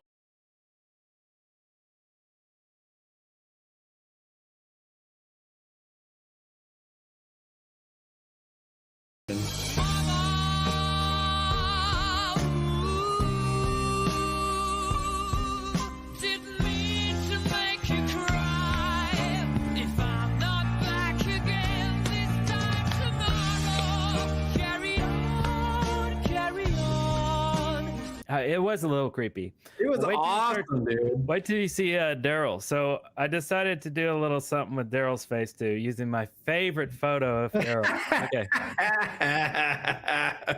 Here you go.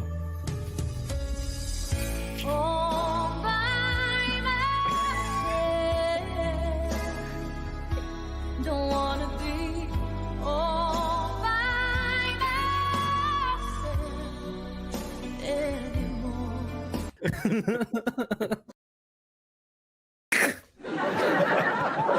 That's what nightmares are made of.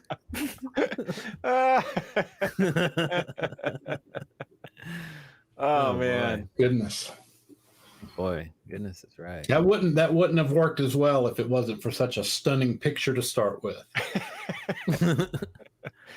Oh man, I woke up that morning and I had this cowlick, and I'm like, oh man, and I had the mustache at the time. I'm like, yep, I'm gonna have to do this. I'm gonna have to put this out there for the rest of the world to see. Oh yeah. And I just happened to make the perfect face for it too, and yeah, it's just classic. Yeah. and then Eric's little touches, yeah, adding the smile. I noticed you never change your Facebook profile picture to that one. Right? No, it's just that. It's just that same one from 2 decades ago, Right. and that Larry hates me for. Wow. Yeah. It's like that time you did you ever do some cosplay at DragonCon? You did. You did some kilt action. Did you ever actually dress up as anything? What do you about, Larry? Are you the one doing the cosplay? Did I ever dress up as anything? Yeah. Did you ever actually dress No, up? that was you, Eric. Remember, you used to LARP like a vampire. I did. I did. And you used to LARP like a rock and roll star. No, I was a rock and roll star. There's a difference. That was live action role play. No difference. In fact, Yeah, you it's even blasphemy. said so. You even said so. Play that clip. I was drinking. Yeah. Well, okay, let's see if this is true. Let's watch this clip real quick. Hey everybody! Hey, what's up? It's Larry. Hey, remember you go to the record store and you get records for $2. Cool. Hey, come on, let's go get some. We got a new guest Hey! Oops, I went back to the Transformers. I totally forgot you did Larry. That's funny. Yeah. Man, I can honestly say I don't think I've ever dressed up like Darrell. What if you walked around DragonCon as Larry though, and just That's do you the think move. anybody would know and be like, "Oh, dude, I've seen that video." I was going to, but I chickened out because I didn't really have anyone to go walking around with. Right. Oh, since when does Darrell care what other people think?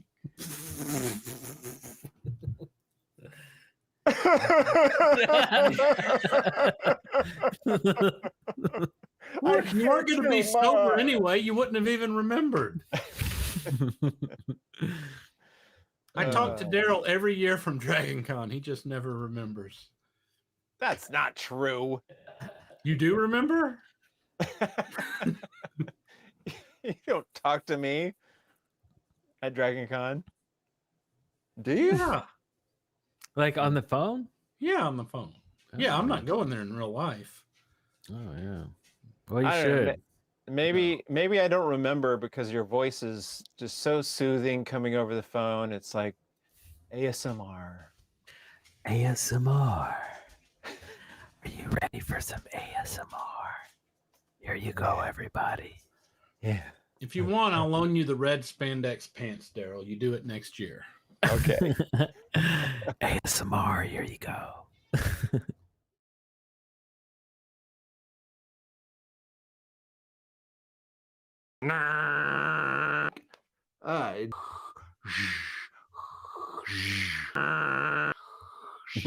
All right. And just freaking get right into it.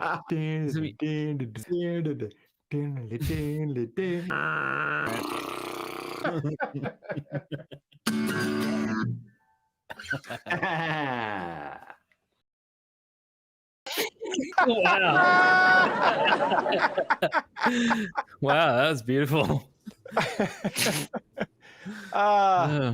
I never realized I did so many noises and sound effects. Okay, human beatbox right there.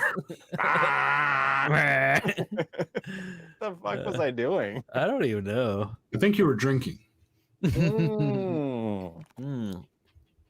He's probably drinking some something Irish. Irish cream. No. Wait, what is Irish cream? Is it alcoholic? Ah, wee bit of the Let's have Irish. cream. Playing the bagpipes with his Oh, now's it. Eric, use this moment. No Irish need apply. Thank you.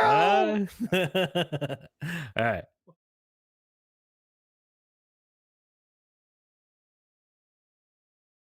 I said there's nothing about Irish culture that I like, but Metallica, strangely enough, did a song called "Whiskey in the Jar," and it's a remake of an old Irish. Hold on. I gotta interrupt. Did you just say there's nothing I like about Irish culture?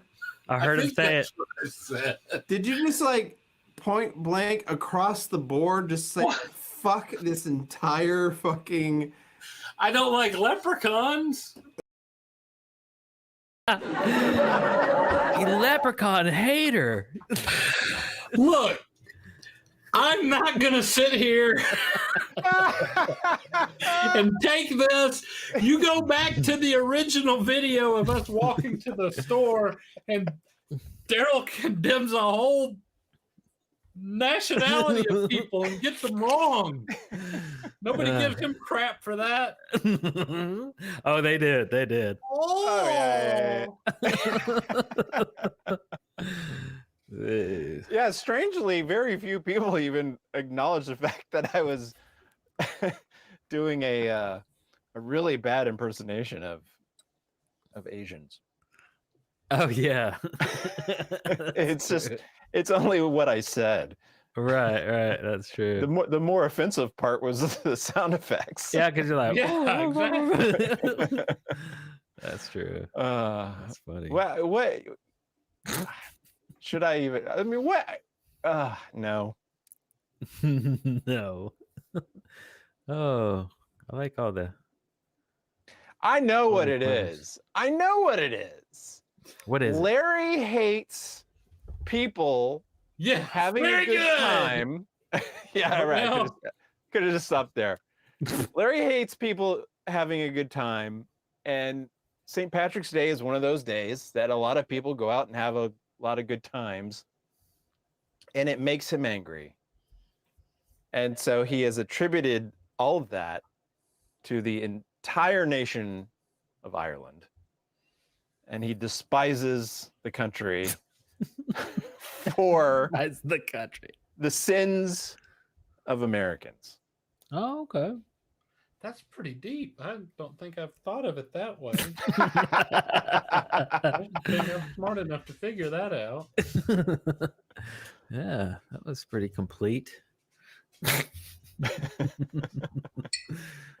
Yeah, he's upgraded, right? He's upgraded from hating the little people to just all people. Yeah.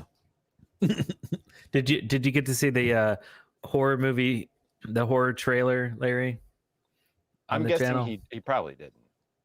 Oh, you didn't get to see it? Eric cut together a trailer for a horror film entirely using the Metalhead Teens in a Record Store footage. Oh, and I don't think I saw that. Oh, yeah, you gotta check that out. It's good stuff. In a clip like this. Hit it. I don't have it queued up. But I do have this one. If you're feeling a little chicken about the next clip, then let me show you something about a foul invention. Oh, well done. I have no idea what this is going to be about. Wait, really? Howard the Duck's like out, like wandering around. It's a dream sequence. And then he runs into Kiss, and they're like, I've actually never read it. And then Gene's like, oh, look, it's a duck. I can make $1. Yeah, he's like, I invented the duck. So wait, are you saying Gene Simmons invented the duck? What? I think that's exactly what you said. Oh, is that what I said? So, just like in this clip. Wait, you which already clip? played it. The same clip you already played. I'm just kidding. I'm just kidding. Wow. Eric, Darrell, Larry, So do much- all of you guys still live in Huntsville area? I noticed they have torn down Joe Davis Stadium. What's some landmarks that hit you guys hard that have vanished in HSV? These two fine gentlemen still live in Huntsville. I do not. I live in Atlanta. Yeah, Hollywood Theater. Was it Hollywood 18 or Hollywood 16? Hollywood 16. Yeah, 16. Yeah. I think it became an 18. Oh, did it? Yeah, I think it like added some. Yeah, that's something. gone, and Finnegan's is gone now. They tore it. Finnegan's. Yeah. Yeah, I wasn't a big fan of that place. Playmore. So, as per our previous conversation, I would say, he hates Irish. I kind of have mixed feelings about it because I not Finnegan's, but places getting torn down. You know, I remember, the mall, right? You know, they tore down. Yeah. And everybody was like, oh, it sucks they tore down the mall. Or most recently, Madison Square Mall. You know, that's no longer. And, and everybody's always like, oh, it sucks that Madison Square Mall's gone. Oh, it sucks that, they're tearing it down. I can't believe they're tearing down the landmark. And then you're like, well, hey, man, when was the last time you went there? Oh, hell, I wouldn't go there. That place is crap. Like, well, what do you want them to do? You tear it down and turn it into something usable. That's a good point. Okay. That's true. I mean, I can't believe they tore down the mall with the fountain in the middle. I used to go and meet my friends there back in '09. Yeah. And it's like, well, ever since, Toys R Us moved from there 17 years ago, I never went back. So they should have just kept a big ass empty mall. Because you remember from 30 years ago. Yeah, I remember that mall had a sign that said, "Meet your friends at our beautiful fountain." That was that was a fountain is classic. still there. That's in the parking lot now.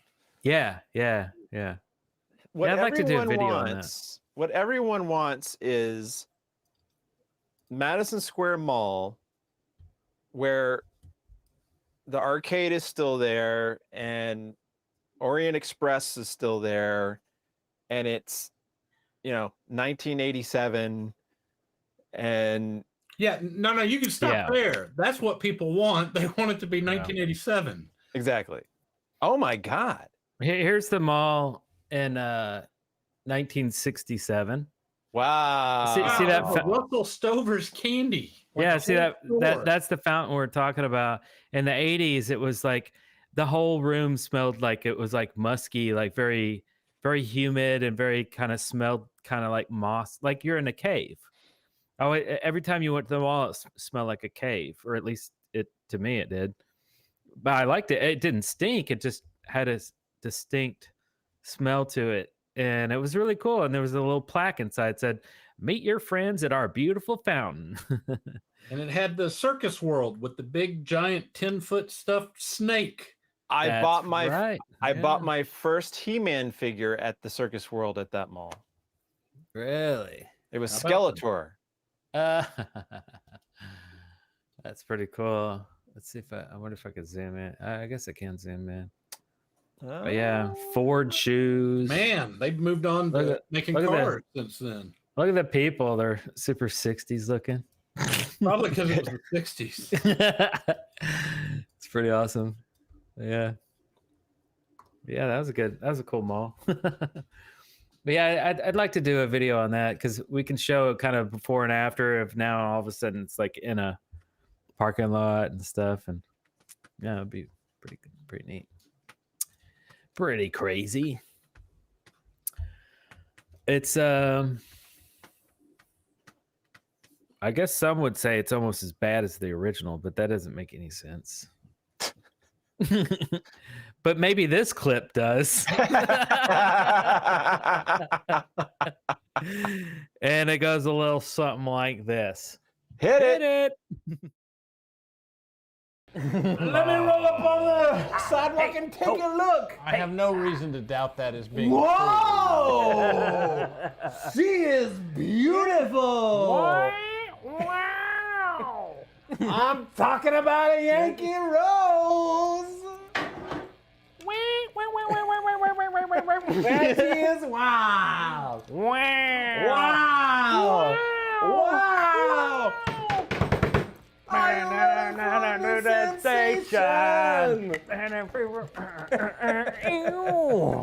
Anyway, all right, Larry. Sorry.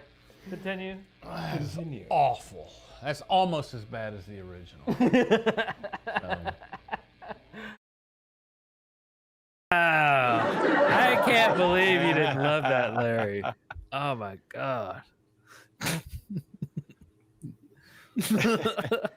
We need to do more live streams dressed like that and just have that kind of party attitude. That was fun. Hey, B, somebody, I missed it. Somebody just asked about comics. Damn. Scroll Oh, past. really? Yeah, I Oh, worked at so- Tattooed Lady. Yeah. They asked about comic stores from back then. Oh, yeah. I think because Tattooed Lady was in that mall we were just talking about. That's true. That's oh, true. Yeah. Oh, and what was that country western bar that was right there? I don't remember what it was called, but I know, we were Golden too young Nugget? to go in. But if you got, had the swinging Nugget. doors, if you just swooped your legs underneath it, it was like, howdy, partner. It was like, howdy, partner. I don't remember what it was called. Let's see. If I look up, it says ever been to or ever have a bin at comic book store that held comic books for you. I had one at the Tattooed Lady Comics. Oh yeah. Oh yeah, like the hold box. Yeah. Yeah. Subscription box. Yeah, you'd say I'm going to check my box. So like this Wednesday, I'm going to empty my box. Yeah. And it's like, yeah, totally. Like all the time. Like I would have boxes in Coleman where I went to boarding school. The first one I had was at the comic shop. Right. Over there. The comic shop. Yeah. And then what we all did was, get a box at every single comic store so you'd get a discount at every single comic store. Yeah. I'd have one at Jennings. I'd have one in Coleman. Multiples. Yeah. And what was the deal? Like you had to have like at least like 2 comics or something, 5 comics, like was it like a minimum? More than one just subscription or something. You couldn't just get like Amazing Spider-Man. You'd have to be like, all right, give me Amazing, Spectacular, Web, and give me Todd McFarlane too. And be like, all right. And then at this comic store over here, I'll get my Punisher, my X-Men, my Wolverines. Yeah. And it's like, and this one over here, I'm going to get my Dark Horse and, whatever else. Your DC stuff. The couple of DC titles that you pick up. Yeah. But make sure they don't overcross or else you're going to be buying the same crap and you're like, oh, crap. Yeah, man. Yeah, that's totally how I do. Man, I got to be real bad. All right, Darrell, tell a story. Once upon a time, I was gazing out the window and no, he's going to be gone. I was going to try to transition to a thing. Anyways, are you hoping to be in bed before midnight? Who are you talking to? Me? I'm talking to you. You're the only one here. 1000% will be in bed before midnight. Like as soon as we wrapped up here, I think I'm about done. Okay. When was the last time you saw midnight?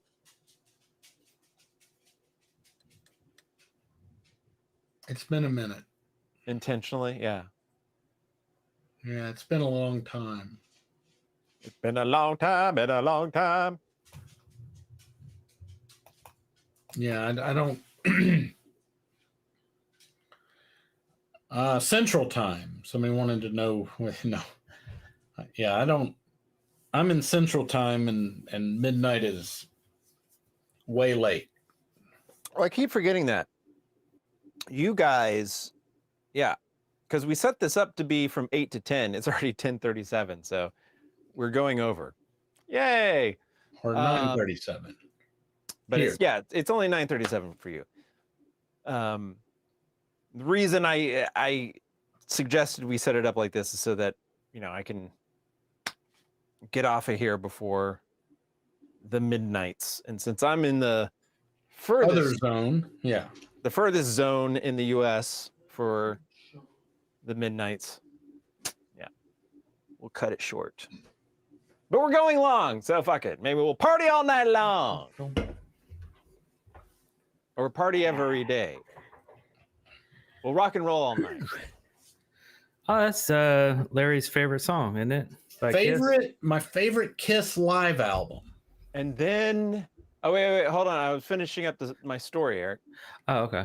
And then I glanced out the window to see tonight's full moon will spawn a different kind of animal.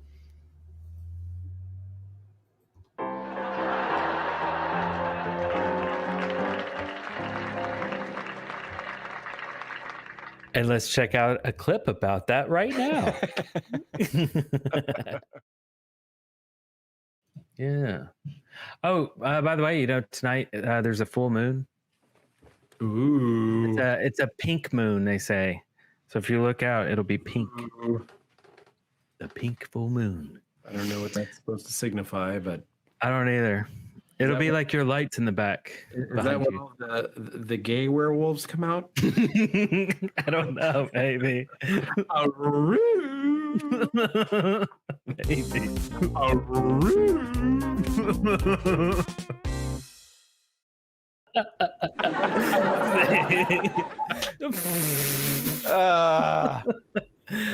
Nice. Come on, Larry. Come on. You gotta have a comment. You always have a fucking comment. I do not. He does not. Look, I was just all of our lives, everybody's been coming up to me and asking, "Is your friend Darrell gay?" Oh, well, that's true. And then I was like, just log on to the live show and check out that mustache, and you tell me. And then they're like, it's not helping. Yeah. Welcome to the Blue Oyster. Boy. Artsy fartsy. Oh, gee. Ooh. Gee. Oh, gee. Well, then. Well, it looks like I think I finished all my clips. I think let's see. It's been a year. It's been a year of wacky things. Yeah. Well, since it's all over, I guess. What's for breakfast? What's for breakfast? Well, okay, let's explore that idea in this clip. But it gets real cold down in this basement, let me tell you. oh, tell me. Tell me all about it. Tell me all about it. I'll tell you about this freaking breakfast I'm going to have tomorrow. Look at that. God damn. That's like 5 pieces of bacon. What? Like 5 pieces of bacon. I think we had just got done recording a episode of Aging Metal Bands or something. Oh yeah, my T-shirt. Are we gonna bring back Aging Metal Bands and get some Larry in on that? Because we still have to do like Alice Cooper and Tesla and Pantera and stuff like that. Oh, I'm sure. I mean, or hell, we could venture off into what some people would say actual metal. Actual metal. Man, people got so angry about the hair metal. It's like, it's still metal. It's a different flavor of metal, everybody. It's a different flavor. I feel like if I were to do too much commenting, I'd make people upset. Hey, that's fine. I don't care. That's what gets the views. We don't care. Whatever's fun. Whatever's fun. Yeah, it's if it doesn't hurt anybody, then I bust out the Kraken. You throw on some videos. There you go. We'll give some commentary. Yeah. And we'll see if we still have a channel in the morning. So. We'll just create a new one. This one gets deleted. Eric and Darrell 2. TOO. Yeah. Alice Cooper and Tesla actually still sound pretty good. Yeah, right. Hey, Jared, by the way, you're back. He went to a show earlier. How was the show? Oh, yeah. That was the show. What show was it? And we're still streaming. Angela. We love Larry comments. See, everybody does. Yeah. Although it seemed like don't. our latest Motley Crue video, people were like, dude, I can't believe they're trashing that album. You know, Dr. Feelgood. I was like, And I'm right there with Larry. I can't believe anyone thinks it's a good album. Thank you. The people who say, no, man, SOS, yeah, is a great same old song. situation. Oh, it's the worst. SOS. It's the time to do it. Have you listened? No, they haven't. They haven't. Have you listened to the album Too Fast for Love? And then have you listened to the album Dr. Feelgood? I have. Good music, shit, commercialized, manufactured crap. But is that your crap now filter or your then filter? Because like back then it was like cool, everything's fine. Right. We didn't really know like what manufactured music was, and we didn't really care. It sounded good. No, absolutely. So that's where I'm always coming from, like with these videos. I'm like Kool-Aid back then. Love it. Oh, it was the most fantastic album ever back then. Yeah. And like I still to this day Darrell saying, like we were talking about that a few years ago, about how, man, some of the stuff we used to like, and and Darrell makes the reference to Motley Crue's Girls, Girls, Girls. He's like, go back and listen to it. I don't even think it's hard rock. And so you go back and listen, and it's like, hell, he's right. This doesn't sound like rock. This isn't, there was like a couple of songs, but it wasn't very good. But at the time, they had naked girls in their video, so that was all you needed. Yeah, at the time. That's where my head is always too. It's like, yeah, at the time it's good. And then when I listen to music today, I think about how awesome I thought it was back then, and it kind of becomes awesome now. It's a weird thing, like time travel-y thing that's happening. I don't know. But I don't necessarily think that, like, if I discovered Dr. Feelgood, the album today, I wouldn't be like, oh man, this is great, man. Everybody listen to this. This is cool. Like, it's a time period thing. So yeah. Yeah, I still like White Lion too. So I know Darrell does. He freaking loves it. He like wakes up first thing in the morning. Darrell's got to listen to the whole album front to back. I'm like, that's weird, Darrell. How can somebody love White Lion that much? It's weird. But he does. That's the only reason I'm friends with Darrell too, because he loves White Lion so much. He plays all the guitar on the White Lion album, note for note. So note for note. That's why he got an accordion too, so he could play all their songs. It's weird, but okay. Yep. That's the Okay. truth. Be Jammin', Molly Crew and Kiss always seemed like kid music to me. We were kids, so that was cool. Yeah, yeah, but I would go out on a limb to say that rock and roll from the beginning of its inception was kid music. I'm sorry, that was the demographic. Teenagers. If you want to get into like, I don't know, what are you insinuating there? Adult music? Then you got to talk about, I don't know, more esoteric stuff. We're not talking esoteric music here. We're talking White Lion. Yeah, mainstream stuff for the day, Yeah, I mean, if you want to talk about, like a more mature thing, one of the concerts I was able to go to this past year was Air Supply. Air Really Supply. nice. So, Okay. love Air Supply. Air Supply. I'm not gonna lie, I love Air Supply. Now see, I'm having a hard time because you look like you're doing your. No, I grew up on Air Supply. What's one of their big hits? I'm all out of drawing a love. blank. I'm so lost without you. Every woman in the world to me. Yeah. Oh yeah. Okay. Yeah, I mean they're cool. Yeah, why not? Now I do think that they're probably on stage singing to each other, but that's okay. I mean, they're pretty cool. Good. It was a good show. In the chat room, G is asking if we like or listen to Tears for Fears.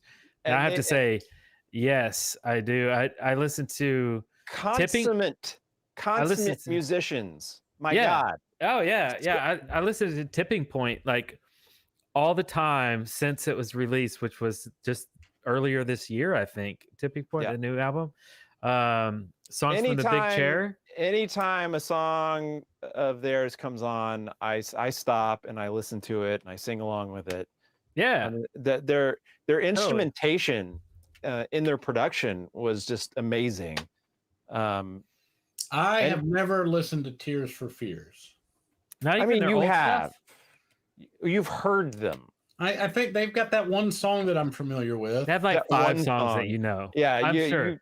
Or are they one of those bands where like when I hear the music, I'll be like, oh, I didn't know they sang that. That's the thing. Yeah. It still sucks now that I know who it is. There it is. There's Larry. I'm just kidding. I don't know. I might like them. I don't know.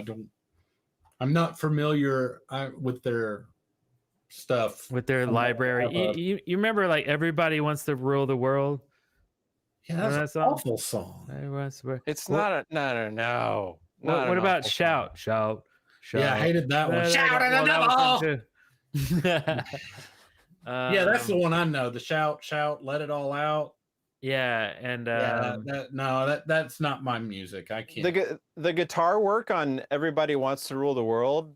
It's got that like crunchy guitar solo stuff going on in the background. Yeah. Excellent stuff. X5 Podcast wants to know Depeche Mode or NXS. Yes, because I will tell you the answer for me is a no. Oh, altogether no. I know that Darrell likes NXS a lot. I think I would probably go Depeche Mode just because I'm more familiar. I have more experience with. I like them both. Listening to them, but I do like them both. Yeah. See, the guys with the good taste, they like them both. The guys stuck in the 80s, not so much. Depeche Mode's coming out with a new album. What? Since the recent passing of their member Andy Fletcher. Oh yeah, Violator Part 2. The Revenge. I wish. Everybody wishes that they would go back to that sound. Almost everybody. Almost. Well, I think even Larry in his heart, he doesn't know it, but in his heart. In his heart, he believes. Yeah. Well, it looks like we might have one last clip left. One last clip. Wow. One last clip. Interesting segue. Interesting segue. Oh yeah. Because this, I don't even know what this says.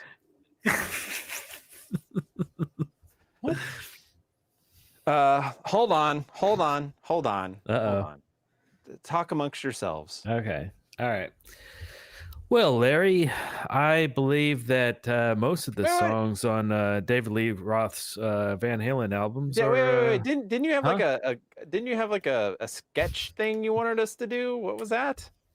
Oh yeah, I wanted to show you guys real quick this weird, bizarre thing. Okay, so I did promise you like 2 hours ago, and I saw a couple people in the chat room say, "Hey, I got interested in the AI artwork stuff because of Eric."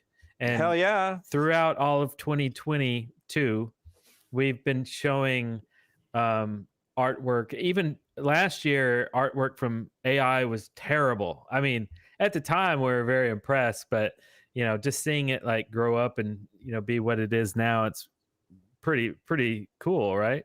So anyway, so I put together a number of slides. I'll go through them pretty quick, but I think I showed you already, Darrell, and you were very confused about what in the world's going on. But here we go.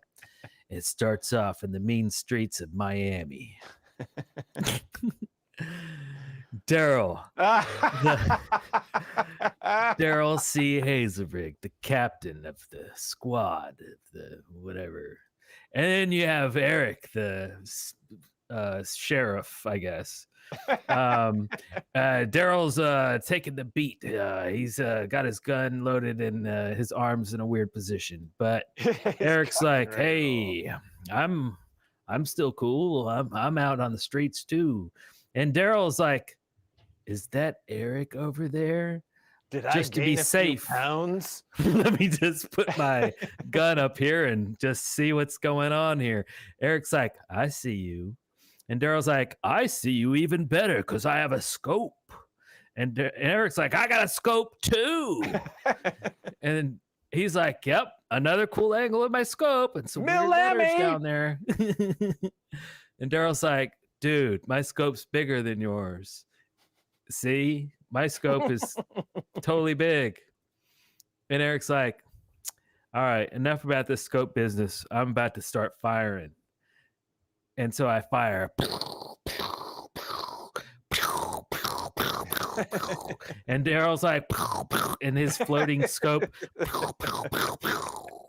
And then he's like, "Yeah, guess what?" And some more. And Eric's like, and oh man, he's like, this is his money shot right here. This is where he really does it. He hits Eric with a devastating bullet right to the old chestal region. And Eric's like, "I think I've been shot." And Darrell's like, "Oh yeah, you've been shot." And Eric's like, "I think I really have been shot." And he's like, "I'm down. I'm down on the ground now. I'm just rolling. I'm down. I've been shot a few times. It seems that it hurts pretty bad." And well, it is kind of funny. What the hell's going on? And I do have a couple of extra arms, but hey, I've been shot. Oh, I've been shot. Oh, what's going on with your face? Oh, my face is weird too because I was shot. Oh yeah, I'm shot. This is it. This is the last time you'll see Eric because he's totally shot. Well, except for this one because his head's on backwards. But hey, he's been shot. It's really painful. Oh no! Am I coming over? And he's doing bleeding things too. to you and your in between shots. He's got a red strawberry slushy. It's all in the road now. Oh, Darrell's like, "Oh yeah, baby." Wait, has Darrell been shot too? I think they've shot each other. It's good cop, bad cop. Who's the good cop? Who's the bad cop? I don't know. I think they're both dead. They're both lying in the street. Oh, but actually, it seems that Darrell's reading a nice book. I'm reading the next Harry Potter. Oh, he's like, "Hey guys, I'm just reading a book, waiting for Eric to die in the street." I like this paragraph right I here. particularly like this passage. Yes, this It's is a very, good. very, very good one. I grew my mustache in since the last photo. Oh, this is such a good book. I really like. I love my shoes too. My shoes are I great. know, right? Yeah. I like the brown with the blue. You know. And maybe that I'm was feeling all a little dream. nappy. Maybe he's just gonna take a little nap here. Yeah, all that reading, it really makes you tired. And all that happened in the mean streets of Miami. Yeah. That's it. That is it. That was the skit. And if you And the name of it, the title of that epic fiasco. Yes. Becoming the Stem. Becoming the Stem. And let's watch a clip about that.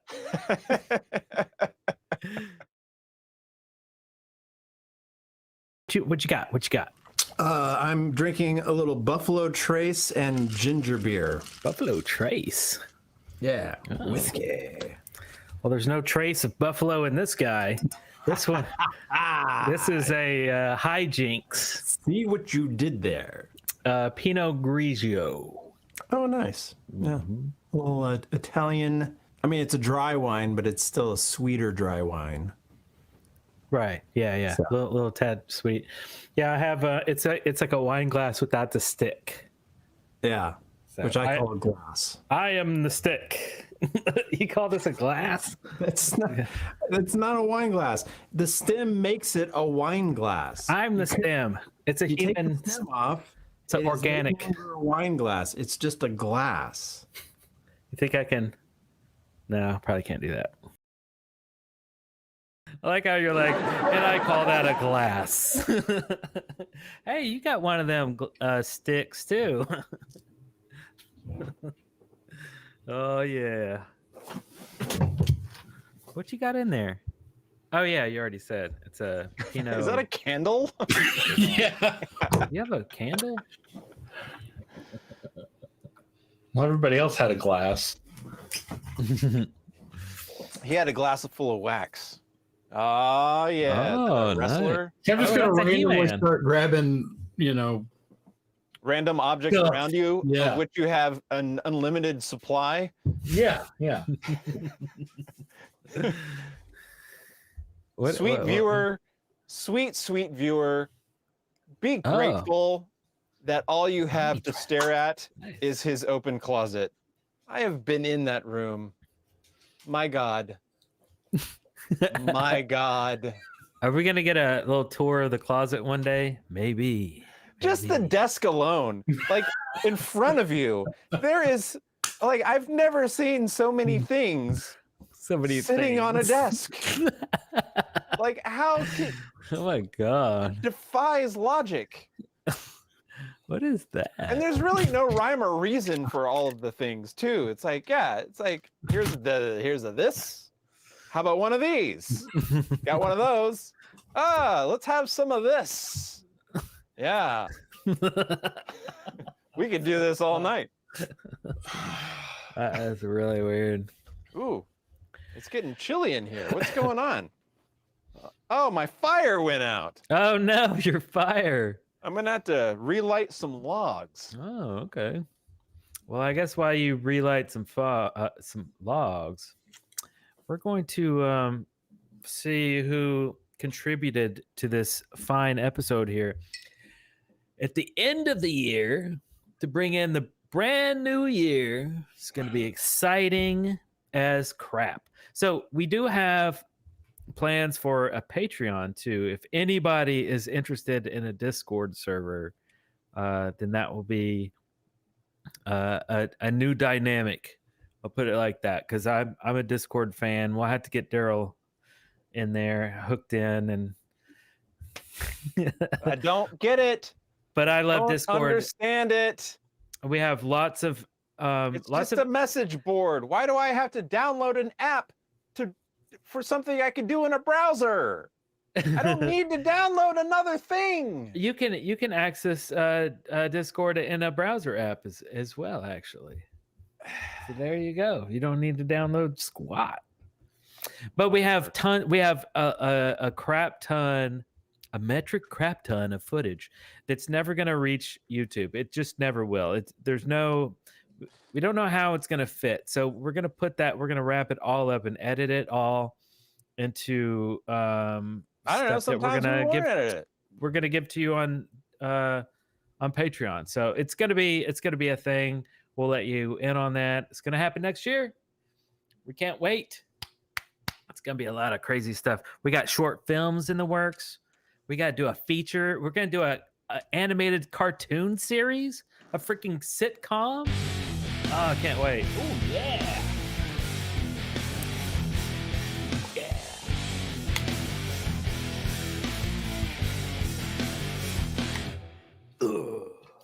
Thank you, Johnson. Yeah, baby. Johnson in the house. And now I shall regale you with the only half-assed tune I know how to play on this new instrument I bought, which is a concertina. Oh, that's so great. Since it is my birthday, I'm going to play Happy Birthday. Excellent. If I can remember how to do this.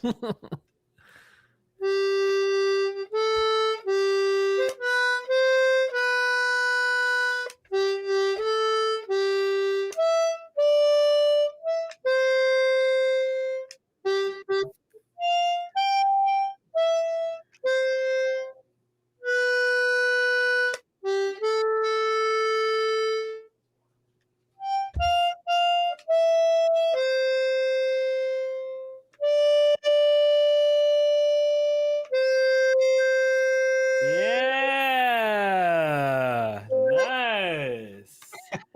Excellent. Where else is anybody going to see that? Thanks everybody for a fantastic 2022. Honestly, I thought it was a really good year. 2021 was less so. 2022 was great. I thought we did a lot of live streaming, maybe not as much like normal content, but we had a great time. I know a lot of you enjoyed it and have been wanting us to get back more into the live stream. Fear not, we'll keep them not as many as we did last year, but we'll definitely keep it a regular thing. But expect a lot more video content. We'll have old videos that we haven't put out yet, and I think we're just gonna do a lot of kind of new stuff. I like the videos where we go out in the world, we do stuff together. Those are fun, like the ones with Eric's mom. I'd like to do some more travel stuff. I have a couple ideas of going out far, far away to do some fun stuff. Everybody wants more and more and more of Larry, so as much as we can get him, it's going to be rough. I would just tell everybody it's going to be hit or miss the first couple of months of the year. So I will be around as much as the guys will have me, but the trial schedule starting January 9th is it's legit. So I mean, after all, he is a fucking legit criminal attorney. He gets out there, he tries cases, and I do. I try a bunch. And Jared. Thank you, Jared. Again, knowledge as well. Yeah. Can I commission Darrell to recreate Firehouse? The Firehouse lip sync video on the Patreon.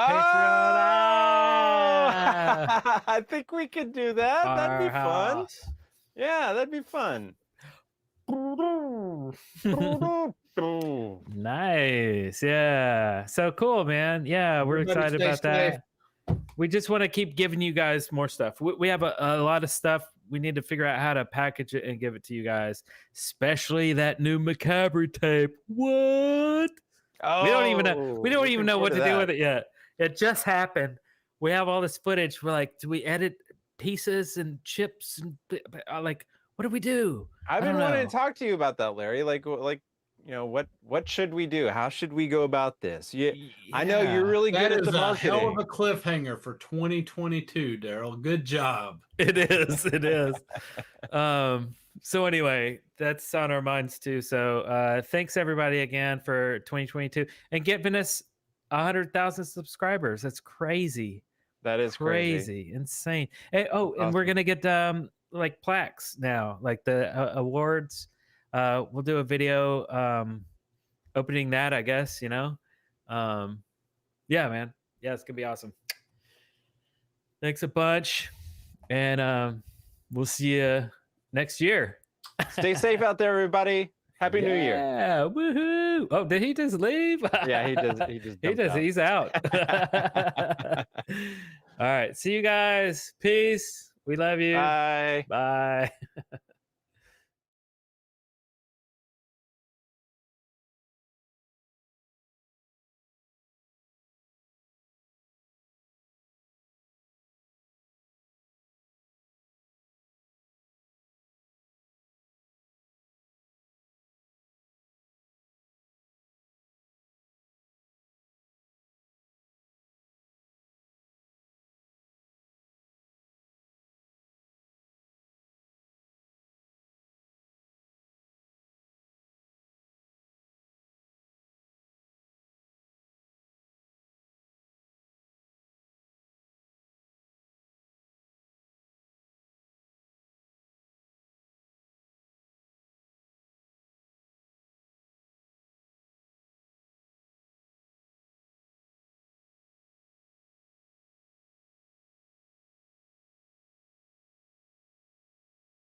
You're still here?